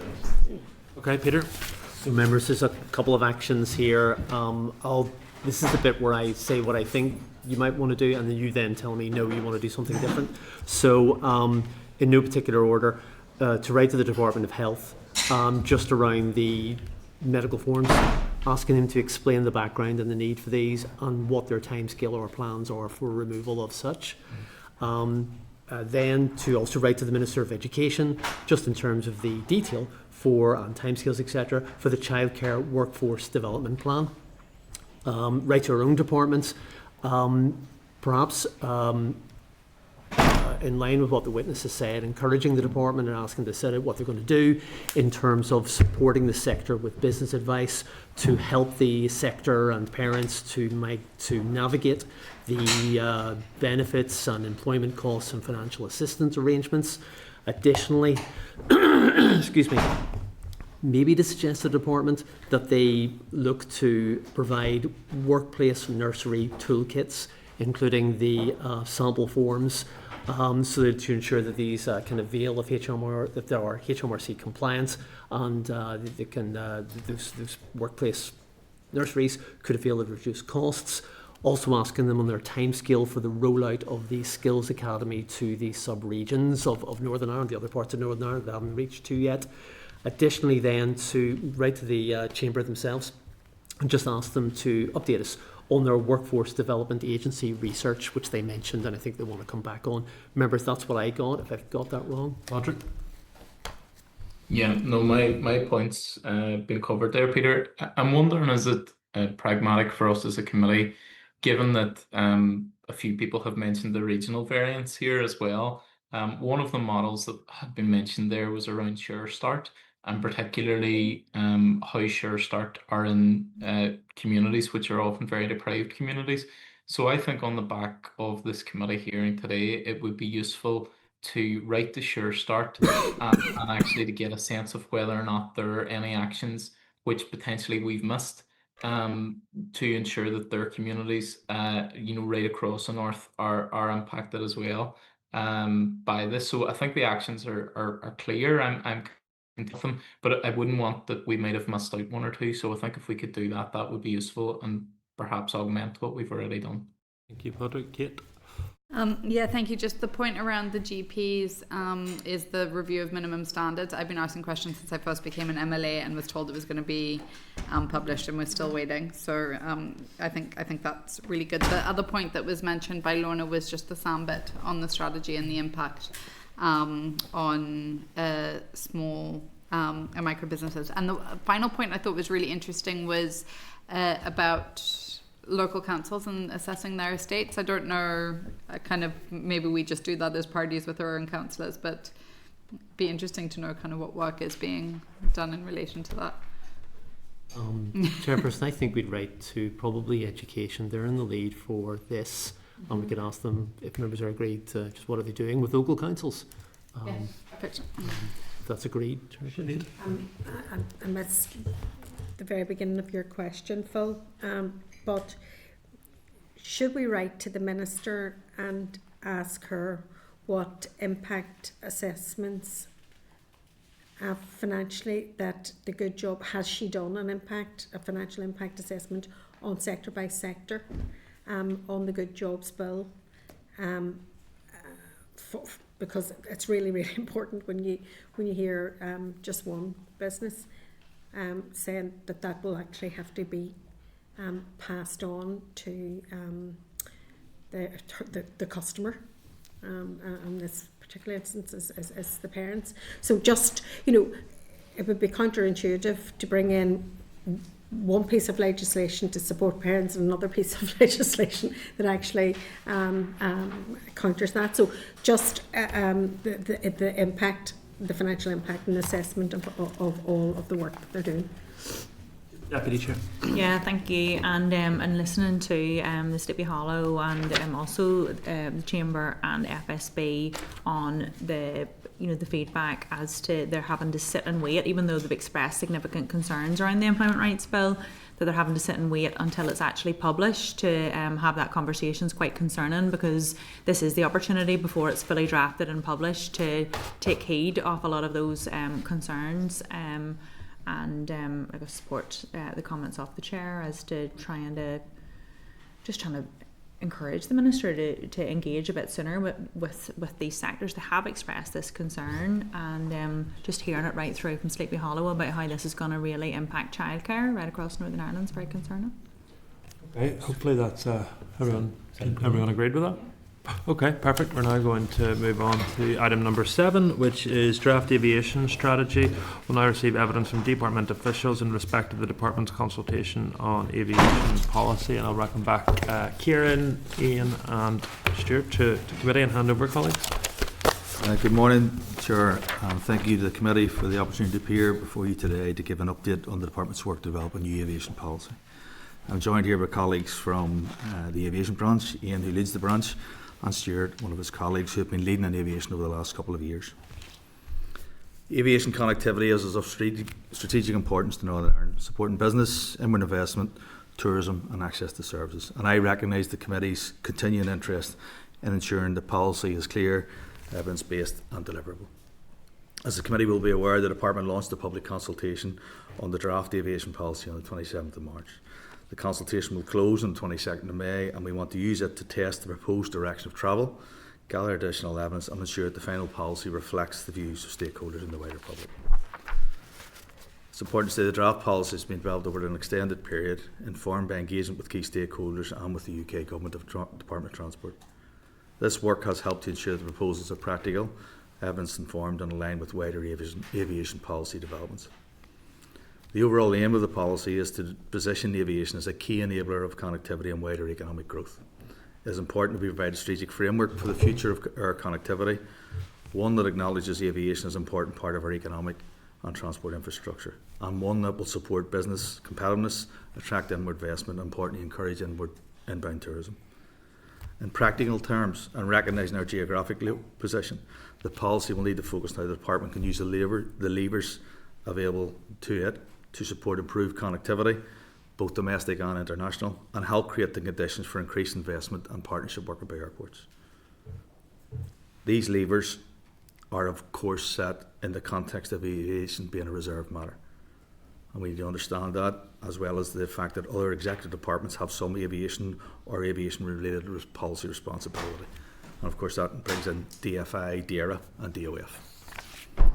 It is within that context that we've developed some ideas or policy propositions that we believe will deliver our overall policy objective of increased connectivity. The consultation document sets out a number of propositions and seeks views and ideas on what further actions within the existing responsibilities we have in the department and constraints that could best support delivery of our goal. The policy positions included in the consultation document reflect a widespread engagement that we have been undertaking with the airports. We have worked closely with the Tourism Partnership Board, which set up a dedicated subgroup chaired by Joe O'Neill from Belfast Harbour and involves senior airport representation and other relevant departments. And the purpose of that was to identify and test the key issues that we think should be addressed in any new policy.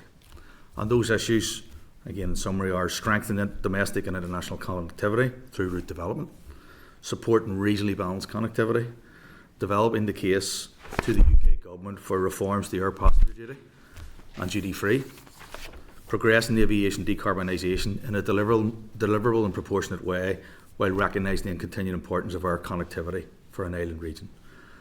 Establishing a ministerial-led aviation advisory group that will improve coordination, raise awareness of key issues, and importantly, provide a structured forum for engagement. And finally, increasing engagement with the sector on skills, needs and priorities for our local aviation workforce. Importantly, I think the consultation sets out a commitment for work to explore bringing other policy responsibilities from other departments into DFE. This, as the committee will appreciate, will require much more detailed consideration and engagement, not least the cost-benefit analysis with other departments, as well, of course, as engagement with the executive, as legislative changes, most likely on the transfer function orders, would be required. I also want to point out that alongside the formal consultation, we are continuing to engage with the aviation sector, including our airports, airlines and other key stakeholders. The immediate focus has been on route development, particularly in relation to the programme for government commitment to support potential transatlantic routes, which will be a key step to support US pre-clearance facilities here in the future. This engagement has been constructive and has helped the Department's policy thinking. In terms of the consultation, I do wish to acknowledge that this has been initiated later than originally intended. And the reason for this is fairly straightforward. We have limited resources in my team and had to focus more on more pressing issues affecting the sector last year. The aviation branch was a very small team initially with just 2 members of staff, of Ian and Stuart, although thankfully I've now got an extra resource to double that. But last year, that small team had a number of immediate, time-critical, departmental and ministerial objectives that need to be delivered. And these included the £2 million support for the PSO service from the City of Derry Airport to London Heathrow, up to £12 million funding support for the City of Derry Airport, provision of funding for Tourism Ireland to undertake cooperative marketing campaign last autumn, and as well was the progression of a legislative consent motion through the Executive and the Assembly in respect of the Sustainable Aviation Fuel Bill.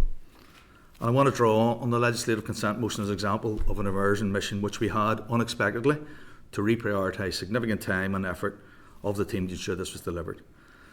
The committee will be aware that the LCM process is not straightforward. It requires detailed analysis of the provisions of the bill and how they might affect Northern Ireland. This included seeking legal advice, engagement with other departments and wider consultation with stakeholders. It also required ministerial, executive and of course Assembly approvals to be secured, and all within a timetable set by Westminster. In total this took over 6 months. And I mention the LCM is also because the provisions of the benefit it will bring to the wider aviation sector. It will ensure, that motion will ensure there's a level playing field for our local companies to access the same opportunities as companies in England, Scotland and Wales. That will reduce commercial risk and help unlock private sector investment to help develop sustainable aviation fuel that will support a wider policy objective of transition to lower carbon aviation. In conclusion, our next steps in policy development will include analysis of the response to the consultation. We will then bring forward final policy proposals to the Minister for consideration. But importantly and alongside that, we are continuing to progress plans for route development scheme and commission updated research on APD. Thank you, Chair. Thank you very much, Kieran. And can I firstly warmly welcome the fact that we've now got to this stage of trying to shape a aviation policy. I do have to say I'm disappointed, not in officials, but in the fact that we are in a position now where the target date for the publication of this was a year ago. And I don't think that we should have been in a position where this document was a year late. When the Minister Murphy first took office in his 3-year forward look, he made clear that an aviation and route development policy was a top priority for him. He's now been and gone. We were told that this would come in March 2025, so I think a year to develop this document isn't acceptable. And I'm not sure that the Minister's even made any policy decisions at this stage. So, if I look at the policy position in relation to route development, so the Department intends, subject to budget, to bring forward a route development scheme. Well, that's exactly what Minister Murphy said when he took office in 2024. That's exactly what the Minister's position has been. So why is there no policy decisions being taken by the Minister in relation to what a route development policy is going to look like? Fundamentally, route development policy is what are the objectives of it, and that's what we're consulting on. So we've been engaging with the airports. Is it international connectivity? Well, that's the or matter. Is it domestic? That's, with respect, that's a matter that the Minister needs to decide. We commissioned the York Aviation Strategy. It's been sitting there. It's made clear recommendations of where our focus needs to be. There's an executive commitment in relation to transatlantic, fair enough, but the research has shown clearly that we need to be connecting into our hubs within Europe, and the connections from that. So we have the evidence to do that. We're now going out to ask the public, how important is it for the department to ensure that this takes place? Well, of course it's important. That's why it's in a programme for government commitment. That's why the department spent tens of thousands of pounds of public money on the York Aviation Strategy. And now what you're saying is you're going to commission more research to tell us exactly the same thing. What we're doing is we are asking views in terms of priorities for our policy moving forward about that balance between international connectivity and domestic. And again, this will be important in the light of budgetary constraints and moving forward, where should our priorities be. It's easy to say that we want increased connectivity, we want to go to all places, but this is an opportunity for engaging with stakeholders, because you'll have different views from the airports on where that priority should be. York Aviation just said here's a list of areas where you should go, but at what cost? That wasn't focused. That's the job of the department to do that. It's not the job of the public to do that. You haven't asked. Where's the question on any of these? Let's go to route development. Questions 1, 2, 3, 4, 5, 6. Where does it say anything about cost?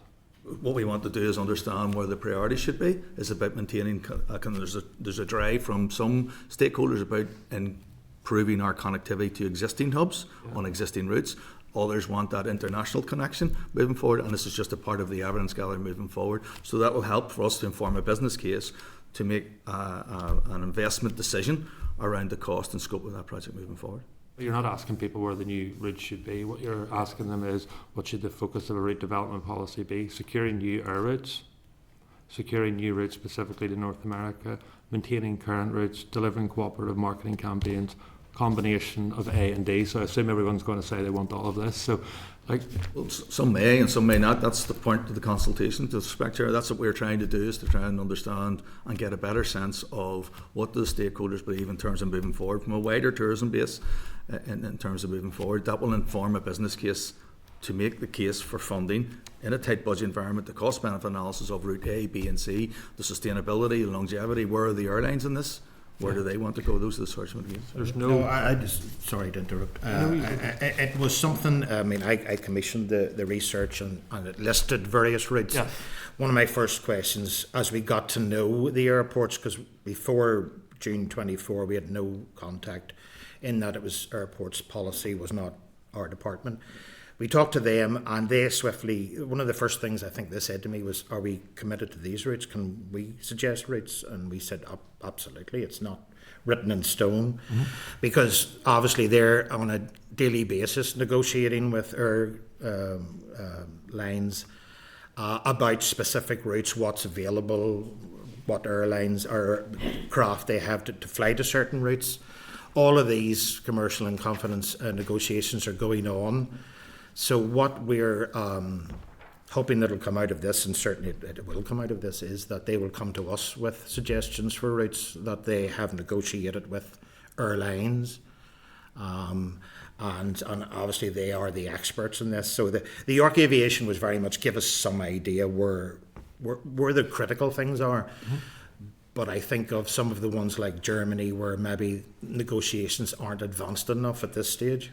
So York Aviation published its findings to the department when? In March 24. Okay, so we're now in March 26, and what recommendations or have we taken forward in the Department for the Economy of anything that was in the York Aviation Strategy? What we are doing is we are trying to develop further the thinking around that would support the business case to make those. And again, I made the point that we are later than where we should have been. There were other priorities for a small, and it's the balance of resources that we had to deliver last year. I think engaging with the airports last year in terms of some of the marketing we did, I think you will look at the issues that we have delivered last year have been of greater importance at this point in time than getting that policy in time, and that was a decision that had to be made. So in some of the consultation stuff, obviously a lot of this isn't within the remit of the Department for the Economy. Not to say that I don't support the ambition of it, but Minister Archibald's going to have no role in whether airports pass on duty free ultimately to customers here in Northern Ireland. That'll be a decision for the UK government, and as a committee we should strongly support the Minister in her ambition to do that. The same in relation to air passenger duty on short haul. So what do you think concrete proposals that can be delivered by this department, taking into consideration the track record in terms of the smaller department and resources that you have, that can actually be delivered in an aviation strategy by the Department for the Economy? The focus will be, and again our engagement there will be on the route development. Yeah. But I think there needs to be a compelling case made through the DOF on the APD. Yeah. There is, you will be aware, the committee will be aware of the previous research and the cost of that. And then we need to have a balance in part of our research. What is the best way of delivering our policy objective? Is it all APD? Is it route development fund? Is it duty free? What are the various measures? So that's what we can do. But it will be up to our department as the policy lead to present the case to the fiscal to DOF to make that case to the APD. The Minister's already made that case. Her position is very clear, and I'm sure the committee agrees it is in terms of taxation, given our location, is unfair. But there's a significant cost that comes out in Treasury, very clear. But the focus, to really be clear in your response to you, the focus is on route development. But also I think as a department, providing a forum, because one of the issues that came out, I think, certainly post-COVID, is that clarity of responsibility as to who is taking forward various issues. You're quite right. There are issues in there on decarbonisation where other departments, and indeed this is a reserve. We need to, I know you understand this is a reserve matter, so there are very limited levers which we have. But there are some. But I think also, and the Minister has met airlines, has met airports.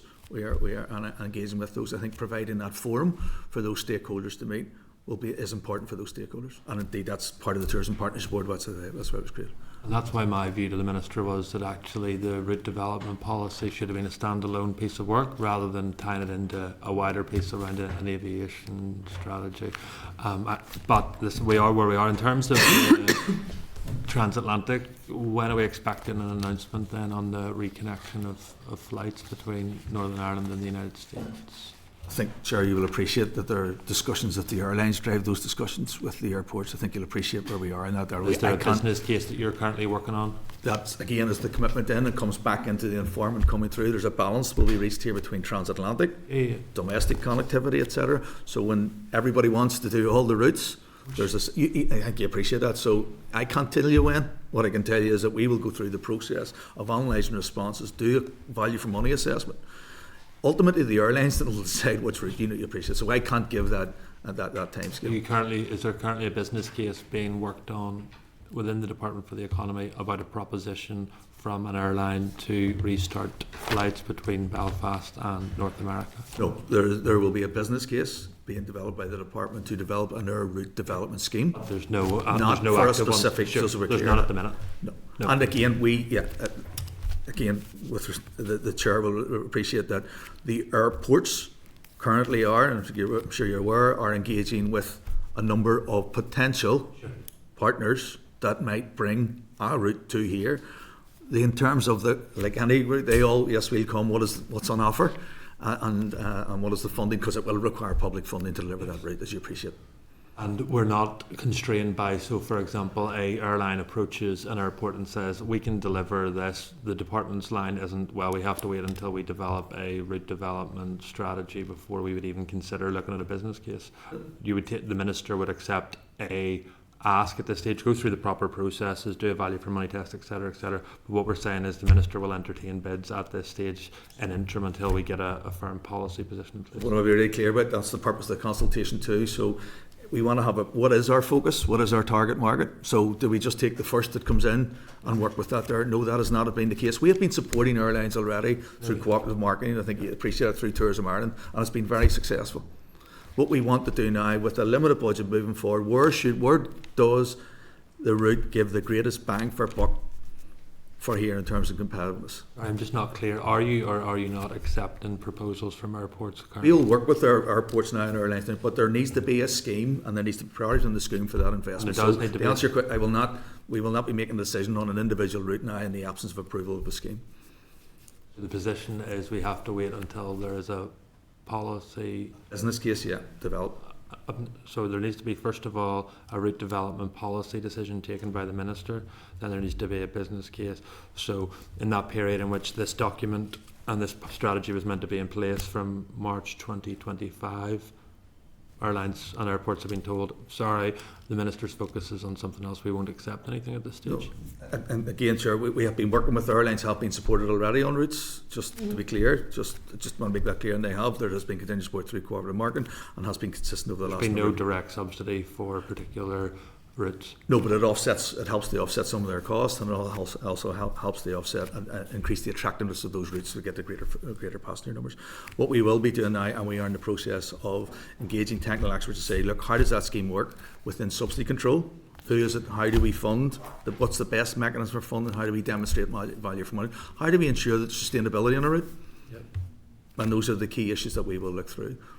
So our message is, we're looking at developing an route development policy. We're not going to support directly any subsidy for a route at this stage because we're working on this policy. When then will a policy be in place in which gives a fair, balanced and equitable approach then for all airlines to say, and airports to say, this is the pitch, this is the bid and the parameters that we're working in? So subject to a business case is approved, our target is for the summer season, is for next year, 27, 28, moving forward. But airlines are continuing to expand on their routes, and you will have seen announcements yesterday in terms of movement. So they are continuing to develop, but there's no market failure there. So we need to be satisfied that there's market failure. And again, looking back on the priorities, if it's transatlantic, there's a lead-in period for that. The airlines are discussing with airports those routes now. Declan? Thanks, Philip. So it's a quite dynamic landscape at the moment. And of course the department and yourselves have to apply the appropriate robust procedures.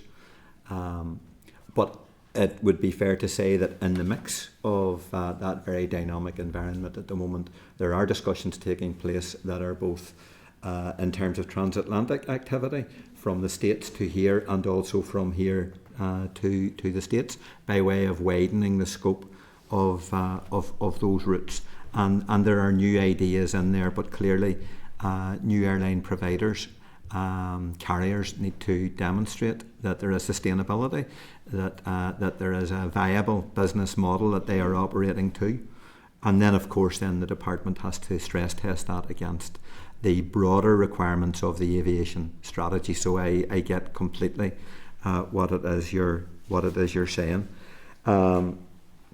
And then factoring into all of that are the route costs, the kind of machinery, the aircrafts that are going to be used. That's now in this very dynamic modern age, that's all integral to the viability of a route, the sustainability of a route, the business case, and then whether or not there is a justifiable case for public finance and public investment in relation to those routes. Would that be a fair summary of where we're at the moment? Yep. Okay.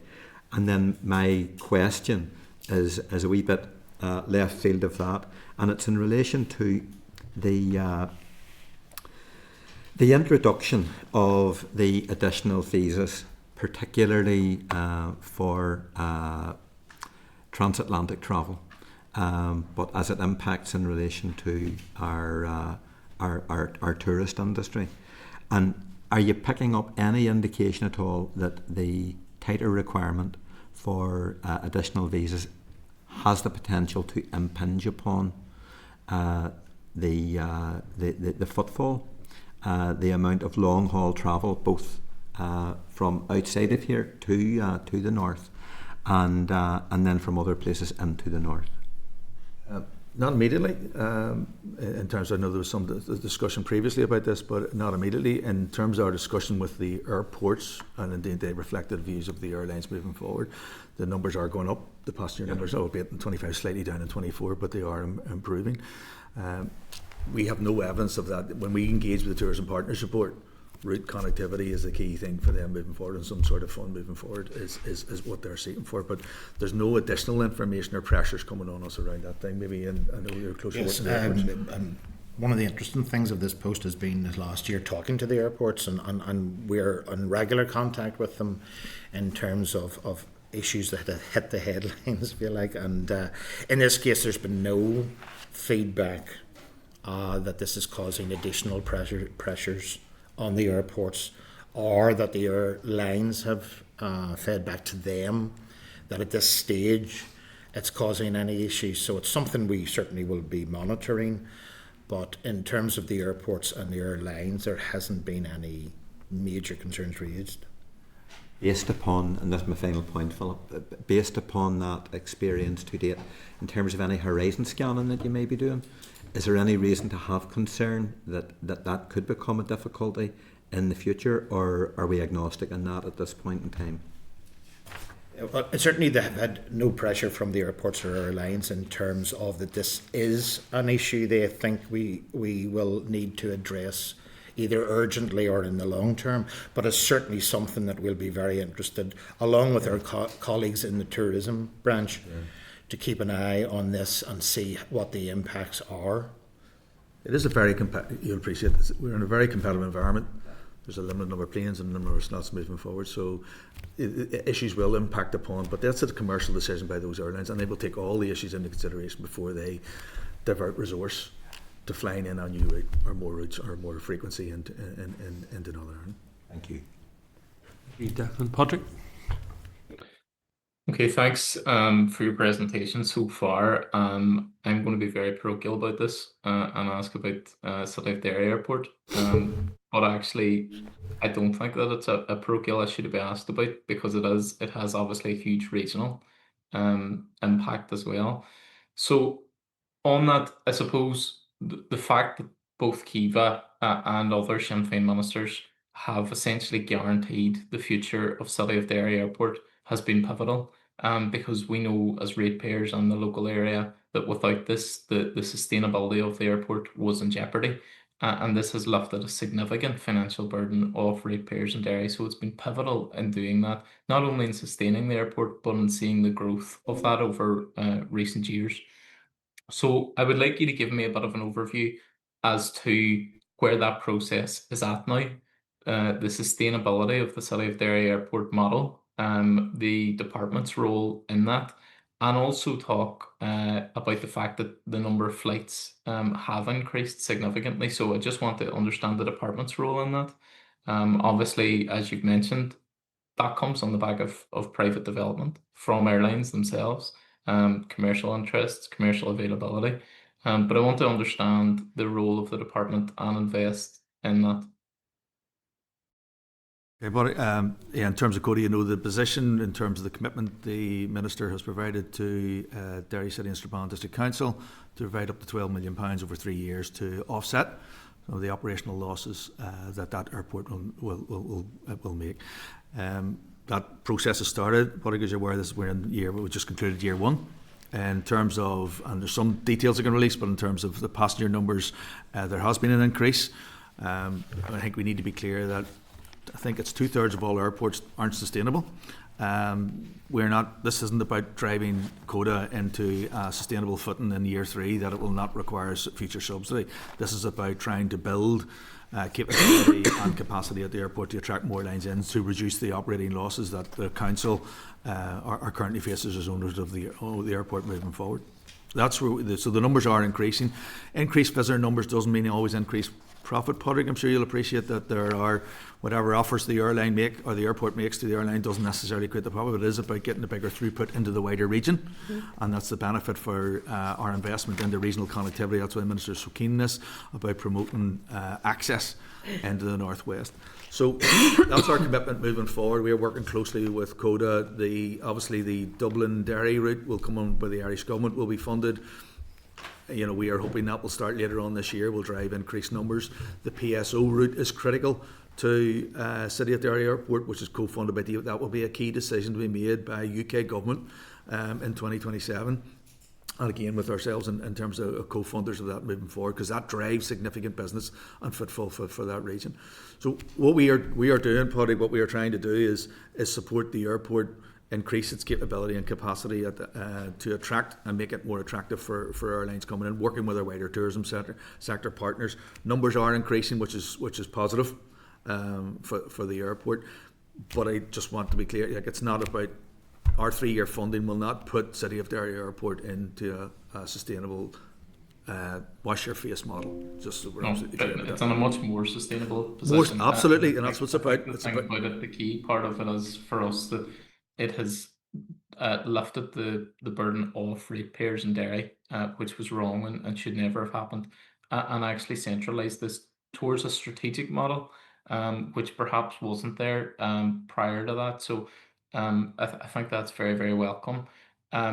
You've touched on my next 2 points, one of which was around the Derry to Dublin air route. So if you could give me an update on that. Obviously this is something which we've been pushing for and lobbying on for a significant number of years now, and it's great to see progress on it. So I want to understand what engagement you're having with your counterparts in the south on this, and how you see the benefits of that for all Ireland travel, cooperation, access into the Northwest, as you've mentioned. absolutely. The Minister was very clear. She welcomes the introduction of the route by the Irish Government to City of Derry Airport. We will be working with them on the wider tourism front. How do we promote the route? How do we encourage that throughput of passengers? Our understanding is that they're going through the process now of identifying how they procure, and they're working closely with City of Derry Airport. Irish Government officials are working closely with them to procure an operator. But that's as much as we're involved in it. At this stage, our focus then will be on ensuring that we do what we can through Tourism NI to make it attractive for passengers to use that route, so that we continue to invest and they visit the Northwest. Yeah, and on the PSO route, can you just give me an update on that as well? Well, the updated funding is through to March 27. It's through to March 27. The council's already in the early stages of a procurement exercise for March the 31st, 27. And they've been talking to both us and the policy lead, which is the Department of Transport in London, who are the lead in the PSOs. So we have met with them. We have been up at the airport, and the process is underway to get something in place by the 31st of March 27. Okay, so and I think the council have done a fantastic job in terms of the airport and continue to do so. So just wanted to take this opportunity to acknowledge that. The meetings that you've talked about there that you've had, I want to get a better understanding of that in terms of the timeline for this. When do you believe that they can secure funding? What have those meetings looked like so far? How confident are you of securing that funding? And what's the ongoing engagement with the officials in London about that? Yeah, well, we meet regularly with our colleagues in the Department of Transport. They are already engaged as the policy lead. What the process is, because I've now been through it 2 or 3 times, is that the Department of Transport in London, as the policy leads, they do their own individual business case, as do we, in terms of the 50% funding. We work closely with them because they ultimately give the approval, and our business cases are designed to match up by March, where the individual ministers will give their approval. Obviously, as policy lead, Department of Transport, we will get our steer from them in terms of ministerial approval initially. But that process I've gone through it now 2 or 3 times, and it's already in process at the moment. And we meet every few weeks with our colleagues in Department of Transport. We have a very good relationship with them. Yeah, so sorry, just to back that up. Yeah, so we're linked in on a fortnightly basis with the council, CODA, and DFT in London as well. The next step is probably for the council to publish a market sounding exercise to gauge specifications, demand, etc. For the post March 2027 route. So as I say, that's the next step. And as I say, the further steps in terms of business case development will follow on from that there once we know some further information from that market sounding exercise once that's analysed. Okay, thanks for that. Thank you. Sinead. Thank you. Just to add to what Padraig has been saying, I mean, the PSOs have been a game changer really for the City of Derry Airport. And I travelled to London, maybe not as much this year, but last year quite a lot. And it's packed. A lot of golfers, I have to say, come in this direction. It's great to see, because the people coming are spreading themselves out through the coast, the Causeway Coast, and on into Donegal. So I mean, it's good for the airport. And I would say, you've acknowledged in your document as well that regional connectivity is really central to the wider aviation strategy, and it is really an enabler for regional balance. And so that support is good, and it's good for the people of the Northwest and obviously the Council, because our citizens were bearing the burden of it, and now, rightly so, government are making that investment. It's not actually a lot in the wider context of things, but it is significant. So that's that. Excuse me. I think I'm losing my voice, everybody. I'll be delighted to hear. But the real centre of this aviation policy is the route development aspect of it. And within the context of geopolitical and everything else that is going on, we should be really speeding that up, because it's so competitive. And I think we need to think of places near to here that we need to be in. For example, now we had a notification that flights are going to take place next year to Rome, but Lisbon, all of those places, they're literally 2.5 hours away. Are places that people shouldn't have to drive 3 hours to Dublin to get to a flight. And it just seems to be like we should be intensifying our work and trying to get these delivered for the aviation and for people here, and to grow our economy that way. I give up. I think the point Sinead is making is a similar point to ours, that let's get on with our route development policy. Kate? Thank you. I was just getting my strepsils out of my bag of concerns as well. Thank you very much. I've got a couple of questions. Connectivity is really important, obviously, but sustainability is as well, especially to my party. So can I ask a little bit about the importance of creating a more sustainable aviation sector, and what specific proposals or actions the department can take?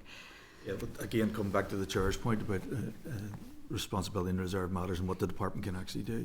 So there is a wider UK government strategy around net zero, as you appreciate. Within that, aviation is managed by the Department of Transport and DESNES, so we feed into that in terms of Northern Ireland. But given our connectivity, given where we are as a region, we're excluded from the domestic in terms of carbon emissions. Yeah. So we have to get a balance right between connectivity and the carbon emissions, and that's moving forward. The levers we have around that are limited, just so we're clear, but central to that, and I touched upon in my opening remarks, sustainable aviation fuel will be underpins our drive to reduce carbon emissions across the UK moving forward. Now, we have here, with that legislative consent motion that we took through last year, we have companies here who are already reaching out with airlines at the forefront of that to develop that. That will be the solution. Now, there's been policy issues around, mandatory and targets, etc., moving at a UK level for doing that. We will be in there as an influencer and back on that forum. So the balance will have to be reached about. We talked about attracting airlines in, but do we? And this is a policy decision. Do we start mandating? And I'd say we would, but do you start mandating that you have to use sustainable aviation fuel to come in here, which is 5 times more expensive than ordinary fuel? So those are policy decisions that that could be influenced. But we feed in through DERA, who feed it in through to wider DESNES and Department of Transport. So there's a pathway, as you know, at UK level, we contribute into that, but Northern Ireland is a small part of that there, and given our uniqueness in terms of UK, that we are excluded from those domestic calculations. Okay, thank you. The other point I wanted to touch on was around skills, and kind of no ambition or strategy can be delivered without the skills and a properly resourced skills pipeline. The section within the draft strategy isn't too detailed, and I wondered kind of why there aren't any concrete proposals within that and what the department's going to do to deliver that. It's a very interesting point. Again, part of the process and in developing our thinking around this, we used the tourism partnership subgroup, community airports, and there was a very strong move that skills shouldn't be included in this. It would take away the focus of the policy moving forward. That we have a separate around skills, aviation, manufacturing, and again, and SAF fuels again. That should be taken forward as generally part of industrial strategy moving forward. So that was a common coming back to. Yeah, oh, absolutely deliberate. You know, we have skills in there. There's a wider issue around the skills needed for the airports in terms of delivery and use of AI and stuff. But on a wider skills agenda, the view coming back from the stakeholders, particularly the airports, was that should be excluded because it would sort of dilute the focus of the policy. That's really interesting, and interesting that the industry input into that. Okay, my final question, the easy one, is around airport landscape. So Wales have Cardiff as their kind of designated main primary airport in their interim statement. Scotland makes a distinction between regional lifeline airports and international hubs. How does the department view our airport infrastructure in terms of roles and responsibilities of our airports? Wales, the Welsh government own Cardiff, so that's a different position. The airports we have here, other than CODA, are private sector. That's a matter for the private sector in terms of investment. Should we have one airport or two? But that's a matter. That's a competitive advantage moving forward. You know, we're not in a position to say we should only have one airport in Northern Ireland, and it should deal with one deals with international, one deals with, that's the market. You know, we want to get in that. CODA's different. Scotland again is different again, and then Highlands and Islands, and that connectivity is absolutely fundamental to them moving forward in terms of the PSO routes that they have there. So, probably in short form, we want to support all our airports to grow. We want to use the levers that we have through route connectivity, etc., to build up the passenger numbers that come through them that will deliver against a programme for government commitment. And whether they go, we're not selecting that you must go to that airport or you must go to that airport. That would be appropriate for us to do so. Okay. It's interesting. I was making a comment earlier on with one of my colleagues about how aviation policy is really interesting because so much of it is market led, and it's a bit, I suppose, like our higher education. It's market led, but the department still has a role in guiding that and bringing them together and identifying where we want to be emphasising strengths and bringing investment in. Yeah, but if you follow through the logic and sort of say, and maybe the question people's mind, should we only have one airport, and should our focus go beyond? But that's not for us to get involved in shaping that market decision. Thank you. David. Thank you, Kieran. I suppose echo the comments at the start. It's frustrating that we're sitting in almost May 26, and we're at this point. So I want to put that on the record because I think we had this discussion 2 years ago, or close to it anyway. You know that drag is costing our economy and costing people. But I say all the time about our role is the department's role is to create the conditions and let others flourish on it. So, what are the conditions that the department are actually creating to build new routes, and what are the emerging routes that are coming? Well, the primary condition again to create that environment is that route development fund, and that's what we are trying to move forward to try and bring a business case forward in a tight budget environment that justifies the expenditure on route development. Passenger numbers are going up. That's I think we need to there's a slight fall in 25, but in terms of pre-COVID and where we are back to those sort of numbers, which is great to see. Work that builds on the good work that our tourism and I are doing in terms of promoting the space, also investing as inward investment.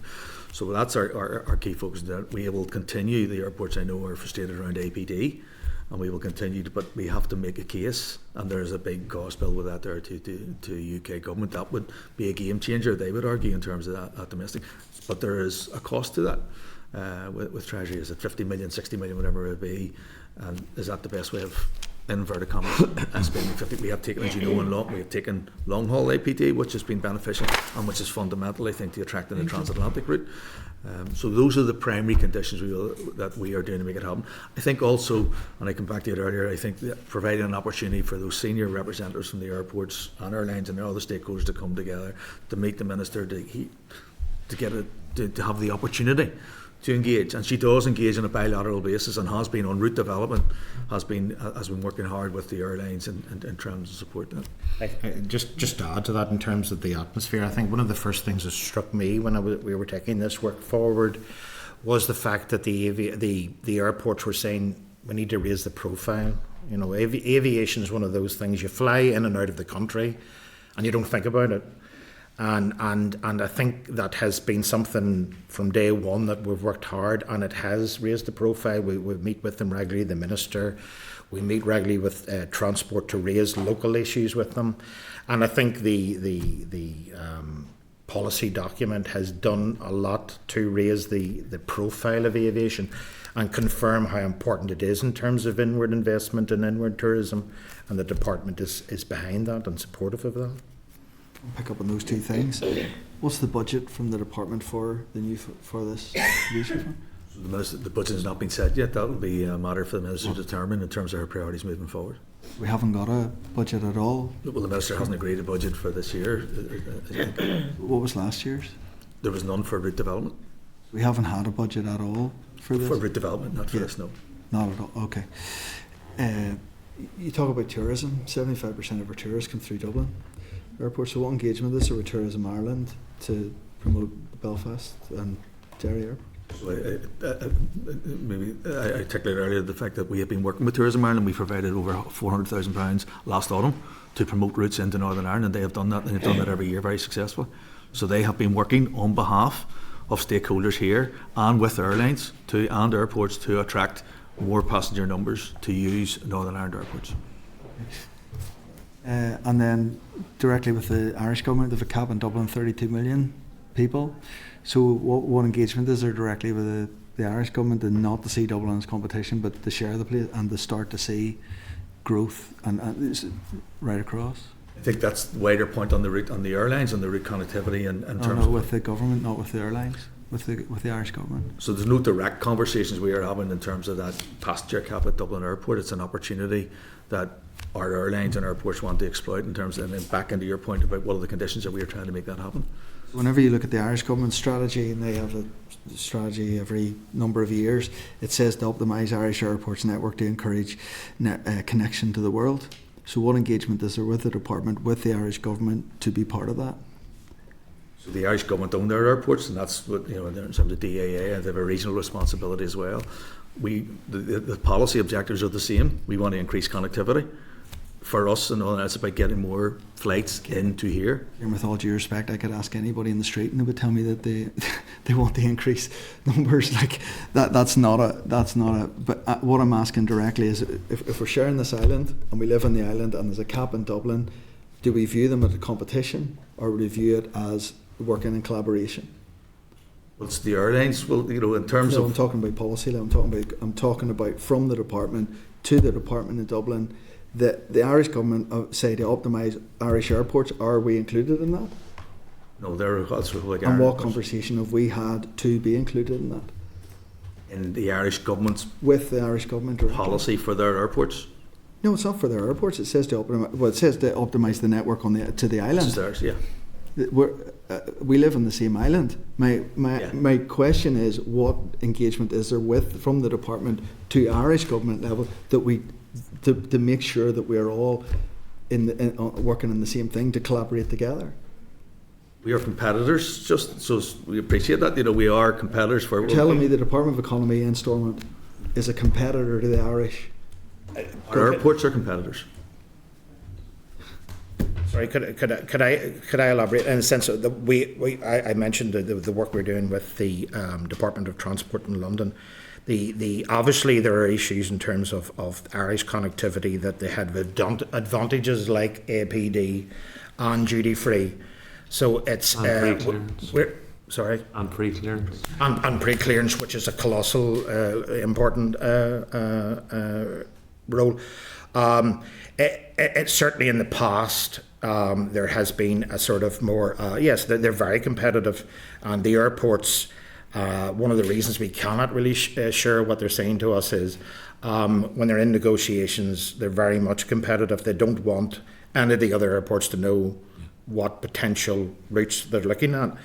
So in terms of that, we are working with the relevant authorities in Westminster in terms of our policy, which is aligned to theirs. 90% of that is reserved.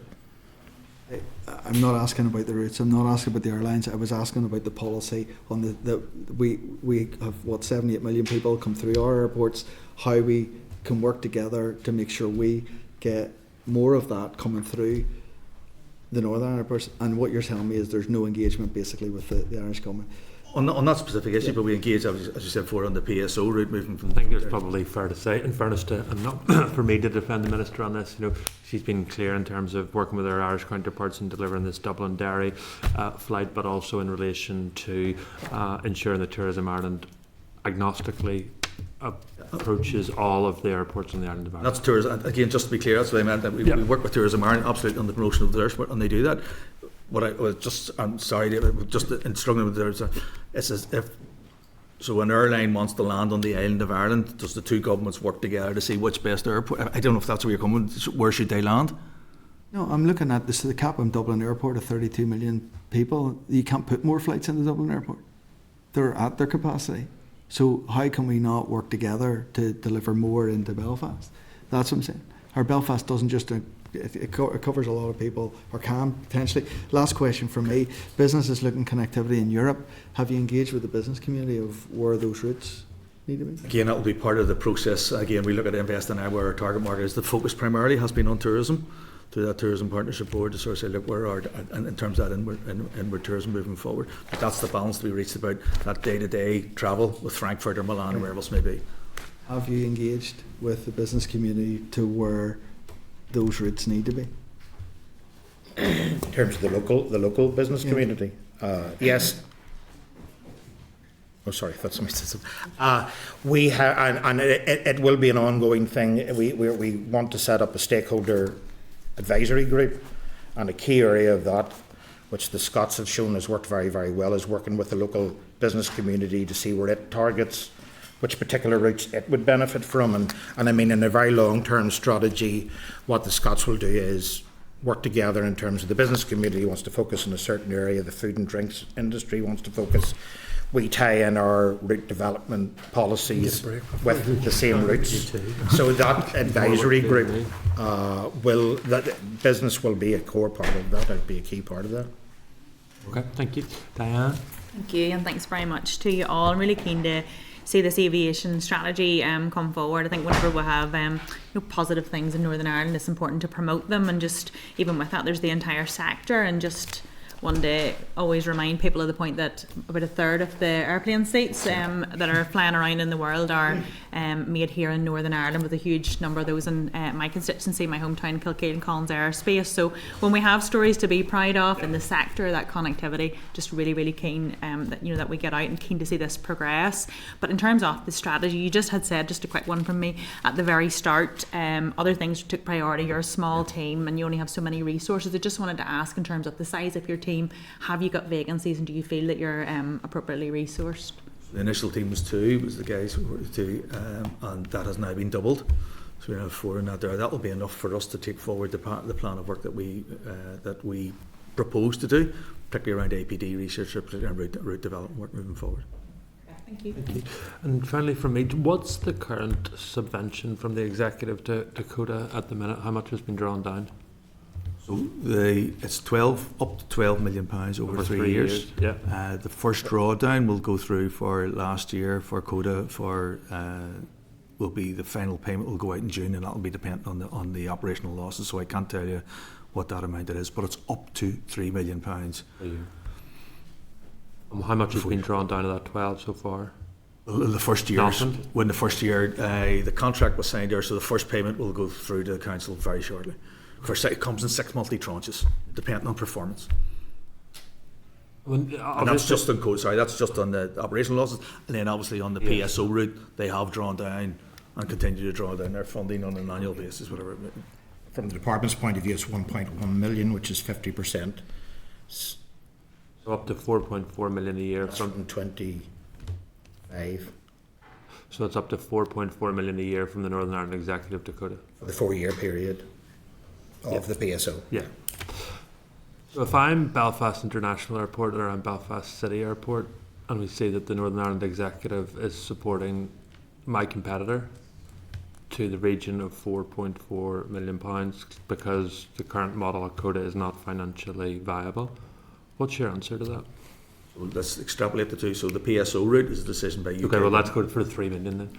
Let's just deal with the 3 million. That's a decision by the Minister in terms of priority and PFG and regional connectivity. That's the decision around budget and priority. She has made that decision, and we are delivering on her desire to make that happen in terms of the wider economic benefit it can bring to Northern Ireland. And decarbonisation is one of the Minister's 4 pillars. So how does a twice daily flight between Dublin and Derry Airport help with decarbonisation? And that's a wider decarbonisation issue at the UK level in terms of international flights coming in. That's measured by UK by level. The overall emissions that aviation give in terms of carbon is low. I think you'll appreciate that. And I think it's 1% over the overall emissions that we have here. We are not involved. That's a matter, that PSO is a matter for Dublin to decide. For Derry, they will take into consideration they want to do in terms of carbon impact. But we are not involved in that decision. And it'll obviously increase rather than decrease. Well, it's more airlines, and arguably it depends on what type of airline they use, how they measure the impact in terms of the Irish government, how it measures impact from the departing airport. Don't know what size of plane, how many's on the, in terms of the overall, and we don't know the frequency of those. Could be twice a day, could be once a day, the frequency of that there, but that will be a matter for the Irish According to government. Dakota's website, it's a twice daily flight. If that's their ambition to do it. But the Irish government will measure that impact. And is there suitable international border infrastructure at Dakota Airport? I could go back to you, and I'm not aware of that there, but I'm certainly happy to come back to you. So obviously currently there's no current international daily flights. So obviously there would need to be international border infrastructure placed in. It'll be a matter for the council, I imagine, with the Irish government in terms of moving forward, and UK government to sort of say what border controls, if any, they want to put in. And there have actually been some seasonal flights over the years. And stuff, yeah. In terms of international flights. Okay. Thank you, colleagues. I appreciate that. And you said this route development will be open for applications for routes to take place in summer 27. Our ambition is that subject to budget availability, that we would want to have a fund in place that will support routes. And again, just to be clear, the airlines are already engaging with airports in terms of those. They do their schedule so far in advance. I think you'll appreciate that. So yeah.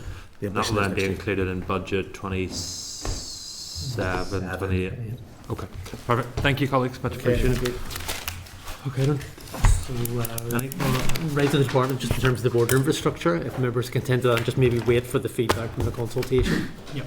Is that agreed? Okay, let's move to item 8 then, and we'll welcome Aidan back again. Aidan's going to give us a raised briefing in relation to the UR support for decarbonisation preparation bill.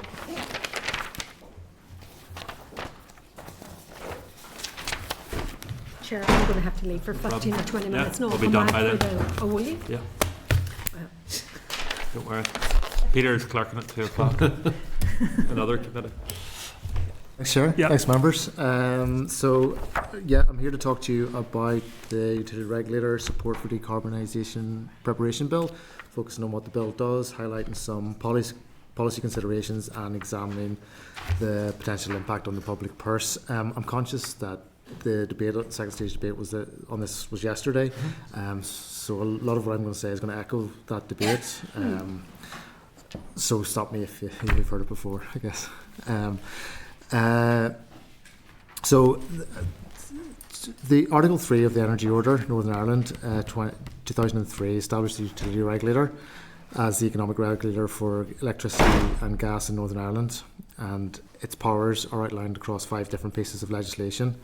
If enacted, the bill would amend those powers to allow the Utility Regulator to provide the Department with advice, information and assistance relating to net zero transition linked to its commitments under the Climate Change Act 2022 and the Energy Strategy. In evidence to the committee, On 22nd of April 2026, DFE officials indicated that the bill was requested by the regulator to clarify its legal duties and to provide assurance on the statutory powers. The bill contains one substantive clause, of which there are three provisions. Clause 1.1 provides the utility regulator with the power, specifically that it may provide advice, information or assistance to the DFE in relation to the Climate Change Act. Clause 2 requires that the utility regulator comply with any reasonable request from DFE to provide such advice as far as reasonably practicable. The EFM describes this as a qualified duty intended to allow for times when the regulator is unable to meet a request, for example, where it considers it has insufficient resource to practically meet the request. And clause 3 is definitional, defining the energy sector as quite broadly as anything to do with the production, supply, consumption of energy of any kind. The bill is DFE specific. Other departments would not have the same power to request advice from the utility regulator as introduced. So turning to the key considerations highlighted in the paper, first is the question of how the qualified duty will operate in practice. The paper notes the need to clarify how a reasonable request and reasonably practicable would be interpreted, and the circumstances under which the regulator might be unable to comply. Second is the potential interaction with advice from other bodies. As I mentioned, the bill would allow the regulator to provide advice in relation to the department's functions as set out in the 2022 Act. Those functions include developing sectoral plans for energy and industrial sectors, meeting net zero and renewable targets, contributing to carbon budgets, and the interaction between DFE policy with the just transition principle. And it's here where the potential overlap has been identified in the paper. So that's a potential overlap with the advisory functions of a future Just Transition Commission once established on compliance with the principle and with the consumer's statutory role on the impacts of energy policy on consumers as they relate to that principle. And it raises the question of how conflicting or contradictory advice, if it arises, would be handled. The next issue for consideration is the scope of the advice power. Some consultation respondents suggested that widening the bill that the bill should be widened so other departments could have the same power to request advice from the regulator. In response, the DFE noted that the bill was developed in collaboration with the regulator, with the Departmental Solicitor's Office and the Office of the Legislative Council. And that collaboration included an assessment of whether there was a gap in the regulator's ability to support DFE. The department argued that widening to other departments would require similar legal assessments by those departments, and the DFE's position is that it can share advice from the regulator as necessary. Finally, there's the issue of wider regulator reform. In evidence to the committee in March 2025, the regulator noted that Northern Ireland's energy regulatory framework had not kept pace with other regulators. And in later evidence in March of this year, the regulator reiterated its desire to see that legislation brought in line with that applying to Ofgem and GB and the Commission for Regulation of Utilities in the Republic of Ireland. The DFE have argued that this bill represents a first step to providing those powers, and when enacted it would enable the regulator to be part of the design process. The department has also noted that such legislation won't come in this mandate. Turning now just to the public purse considerations, the regulator's expenditure is largely offset by revenue raised through annual licence fees, which are paid by licence holders and recovered from consumers. Additional income is raised from the Northern Ireland Renewable Obligation Buyout Fund, which is used to fund that scheme, the administration of that scheme. On the direct cost implications, DFE's consultation response stated that the regulator advised it would require 5 full-time equivalent staff in the first year following implementation, while the EFM estimates that 4 additional full-time equivalent staff would be required in the first year at a cost of 328,000. So members may wish to explore why this estimate's changed. The costs associated with the bill are expected to be covered by money raised through licence fee. The EFM makes an important caveat, however, that where the department requires advice outside the regulator's electricity and gas functions that cannot be funded by licence fee, consideration will be given to alternative funding mechanisms. The EFM also notes that under the Energy Order Northern Ireland 2003, the expenses of the utility regulator can be funded through the Budget Act process. So that's pretty much all I wanted to say. I'm happy to take any questions. I think that's really useful, and there's a number of points in there that I think a number of colleagues raised yesterday with the Minister. The Minister was able to articulate her rationale on a number of points of those, but obviously during committee stage we'll be able to take evidence from both the department, stakeholders and the regulator themselves. So no doubt we'll call upon your expertise during that process. So on behalf of the committee, can I just thank you very much for your work on this to date, Chair, and we'll see you soon. Thank you. Okay. Colleagues will then move to item 9, correspondence. Are members content to dispose of those as indicated in the index? Yes, Diana. Yeah, I just want to draw attention on item 3, just on page 300 or 533 there, where we had raised the question about savings to be generated from the department and the ALB office consolidation. Said they haven't got any information around that. I just think it's quite concerning whenever they're actually working to potentially make some savings or efficiencies. They haven't quantified the position, so they won't actually be able to claim any efficiencies if and when they are actually realised. So I just think that it's important that if the department is doing good things, that they do make an effort to clock where they're at now and make the efficiencies going forward. So I don't know if we can add that to, I think you had a note for a wee bit of correspondence under that point. I wonder could we highlight that? Yeah, no problem. He also consent just to write to the department about the Peace Plus projects, which are listed at page 532 to 533. Some of these are regional. They will be in your constituencies. I know maybe members know all about them, but just in case you don't, we could write. Members are content. Okay. That's great. Yeah. Okay. Right, we'll then move to item 10, around 10.1 actually. So there's just quick ones. Number 5 was about the renewable electricity target. I don't know that the department has actually answered on the 80%, so you can tend for me to write again. Yeah. And then, sorry, the other one was Transmission Investment Limited want to come. This is item 12 at page 610. They want to come and present on the Lyric Interconnector project. Do you want to hear from them again? Yeah. Grand. We'll do it. Right. Sorry, that's it. Thanks, Chair. No problem. Okay. The Petroleum Exploration and Licensing Repeal Bill Committee Stage Extension. The committee stage of the Petroleum Exploration and Licensing Bill has commenced, and I refer members to the clerk's covering note at page 695. An extension to the committee stage from the 11th of June to the 30th of October is suggested. Are members content with that approach? Obviously, as always, we'll try and finish well in advance of that. So if I just put to the meeting that in accordance with Standing Order 33.4, the period referred to in Standing Order 33.2 be extended to 30th of October 26 in relation to the committee stage of the Petroleum Exploration and Licensing Repeal Bill. Members content? Thank you. Item 10.2, Utility Regulator Support for Decarbonisation Preparation Bill, Committee Stage Extension. The committee stage of the Utility Regulator Support for Decarbonisation Preparation Bill has commenced, and I refer members to the clerk covering note of page 695.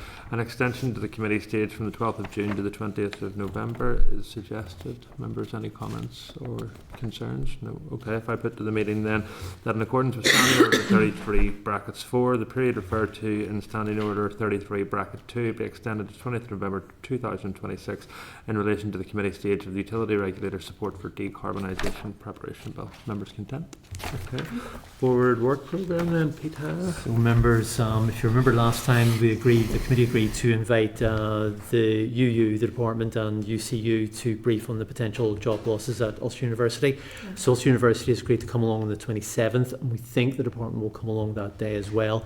Unfortunately, UCU is not available on that time, but they could brief us on Tuesday the 19th of May, so we could have an additional meeting. We do it at 9:30, and we hope they will be joined by Unite and Unison.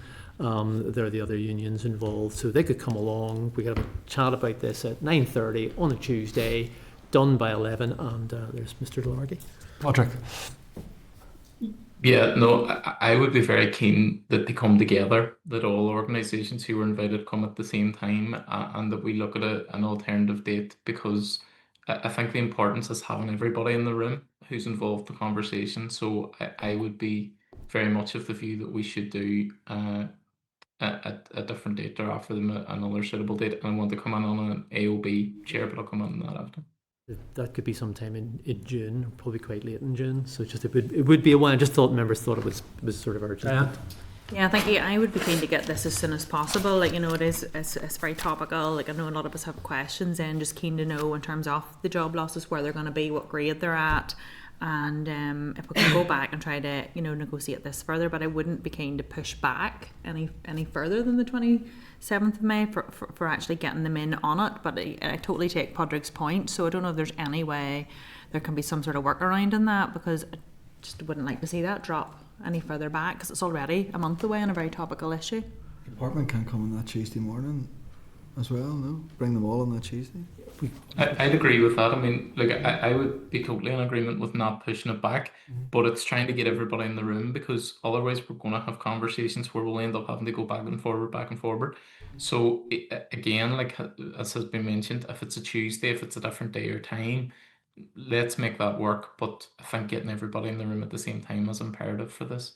We might have started at 9 then, and then we'd start to crash into plenary a bit. So who knows what that will be about? But okay, then we'll have a do at that, and we'll come back to you if that's agreed, Chairperson. Yeah, can I just thank you for your work? What date is that? 19th. 19th. Yeah, can I just thank you? I would agree. I think it's like these are 450 jobs and people behind them, and it seems a wee bit kind of laissez-faire of us to push it into June. So the sooner the better. I think the only other thing I'd say is when we met with UCU, they did say it's quite a long consultation period. So there's quite a long time frame for this. But at the moment, there are 3,000 staff who have no idea what the future holds for them. So if we can't get everyone in, then that definitely would be the preference. But sooner, if it's split up, then there will be opportunities to have everyone in the room together at a later stage. If that's not possible, would just be one point I'd make.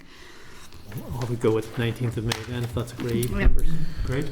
Just other stuff on the, as you know, on the forward work programme. So 13th of May is the Balmoral show. So we'll be there in the morning. Okay, look, we heard about childcare this morning. The childcare strategy is out to consultation. The Education Committee is going to hear about this on the afternoon of 13th of May. Now, I've had a little chat with the clerk. If members wanted to join that as a joint concurrent, we could do that, but I suspect we will not get a quorum of our members, because Sinead and Philip have got TO, and other members will probably be at, they'll be at Finance, and other members will probably be in Balmoral. So I tried to get them to move it, but they wouldn't. So I guess that's not happening, so sorry. If only someone could speak to the chair of the Education Committee. We'll do our best. I think it's been in their diary for ages, to be fair to them. So the other one would be, just about another... other business. The members had asked previously about joint concurrent with educational and skills strategy and the interaction with Transform Ed. Having a chat, I just had a quick chat with the clerk of education about that. 10th of June might work for them, so that what we could have is have our meeting, get that done at about, say, meet at 9:30, get done at 10:30, then have a joint concurrent with education on this matter until lunchtime, and then have their usual meeting in the afternoon. If members are happy to do that. Sorry, Patrick. Yeah, no, well, my other point had actually been about the joint meeting, but what we had asked for the joint meeting on was actually the skills alignment, and particularly around UCAS, CAO, and those other issues as well. So I'm keen that has obviously been in the diary for some time, and I don't want to push that back. So I think if we're having the meeting, it needs to be focused on that. All right, members, just to explain so this is qualifications equivalencies. So CAO has no role in qualifications equivalencies in the Republic of Ireland. UCAS has no role in the UK. In the Republic of Ireland, it's the State Examination Commission, and they have declined to come. They provided a written briefing about 2 weeks ago, but they are very clear they will not come, and I can't compel them. JCQ have also indicated they won't come either, and we've written to various ministers and trying to compel them as well, and that they don't want to. So what we're getting next week is NUS-USI and also the Irish Universities Association and Technological Universities Association. They're working on a project around qualification equivalency. So that's in the diary for next week. So that's happening. That was never a joint concurrent. I remember it didn't say that previously. That was what we had asked for the concurrent meeting on, was around this specific issue. So I would like that the issue that we are raising is around the divergence between economy and education around this issue. And what I would like the joint meeting and what we had always asked the joint meeting to be on was around that. So appreciate there are other topics on it, and whether, you know, the agencies can come or not. I think it's important that as the two committees we meet, because there's going to be different parts that we need to pick up each. So I would like the meeting to be focused on that, as we had agreed previously. I remember that was not what was agreed previously. It really wasn't, because we've been working on this one. So in terms of what's happening is the Department of Education are reviewing A-levels and ASs, and that may well, as was indicated in correspondence from the Minister, may have an impact on mobility, student mobility on the island of Ireland in the longer term. But that was not what members had previously requested. What it was about was, well, it was with education, and officials in education told me that they reckoned it was about the skills strategy and Transform Ed. So, okay, so look, I'm at a loss here. Again, CAO, UCAS are not involved in this. They basically just administer Leaving Cert and A-levels, so that they don't do, it's not up to them to determine about qualification equivalency. It really isn't. So it's I think it's more that will be on, I guess, the department, and in the Republic of Ireland it will be around the Irish Universities Association, who we're going to hear from next week. So I understand all that, but I think it's the piece that we had been looking at was around alignment in schools, colleges, universities, and that's what we've always been having the conversation around. Okay, well, we can pick this up in terms of when there is a concurrent meeting in the diary with education, isn't that right? And well, I sort of had asked them about that, so I think it's what you want that to be about then is about well, let's keep it what it's about now too, but we can also have the broader piece around qualifications and too, which means that all bases are covered. But I just think it's important that, you know, we did get correspondence on a number of occasions from both UCAS and CAO to say that they have no role in that.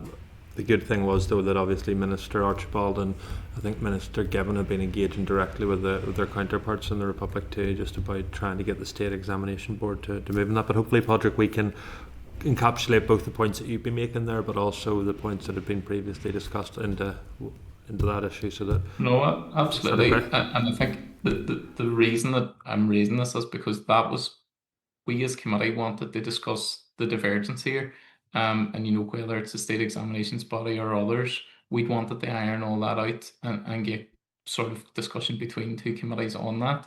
So I just think that needs to remain the focus, not to take away from the other issues, but to make sure that we're not trying to amalgamate too much into one. I just think it would be better that we focus on that and try and actually work all that out first. Okay, just a couple of issues then I wanted to raise under any other business. One was, has the Minister confirmed what date before recess she'll be coming back to committee?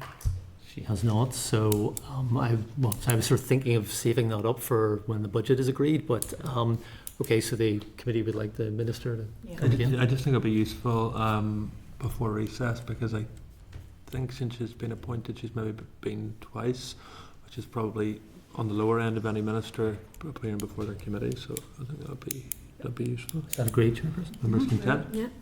And then the only other one that I had was just in relation to higher education. So I just read in the Irish News on Saturday about the speech from the Pro Vice Chancellor at Queen's at the CBI lunch on Friday, where she stated that 2,700 undergraduate places at the university were now at risk as a result of the current funding model, which is around 10% of the overall number of intake they take each year. So I think that we need to contact Queen's to try and verify the accuracy of that.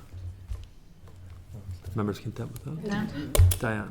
Yeah, and can I also just raise the announcement today? I'd heard it, and I'm just looking it up on the economy website. The minister had announced the moving forward of the smart meters to be active or at the beginning of 2028. I know whenever they were in the utility regulator giving evidence, it had been talked about 500 million, and they actually said it was about 800 million. So I just would be keen to know, when this date has been announced, is this profiled into the multi-year budget, or where that is going to sit, or in terms of the scale of the fund? I know a lot of it they were saying was sitting with the different providers, but I just would be keen to know that now there's been a decision as the timeline, how that's built into the budget for the department. I think the timeline has actually been agreed. They've given dates. No, they've given a date. They said 2028 to 2031, but there's a programme to be developed, and I understand that. My understanding of it was that consumers pay for that, and we'll pay that on our bills. It would be good to get the clarity. Okay, just the minister's statement is the first meters will be installed in homes at the beginning of 2028. So it just would be keen to understand in terms of how that mechanism is actually going to work within the department, because it wasn't. We're learning about that in the media as committee. I'd agree, Chairperson. Great. Colleagues, with that, can I thank you for your attend? We're going to do the other bit. The right side. Will we? Oh, sorry, I totally forgot. Sorry, members content that we move into closed session to have a quick chat with our friends from engagement. Members agreed? Sorry, members will be brief. So I forgot, sorry.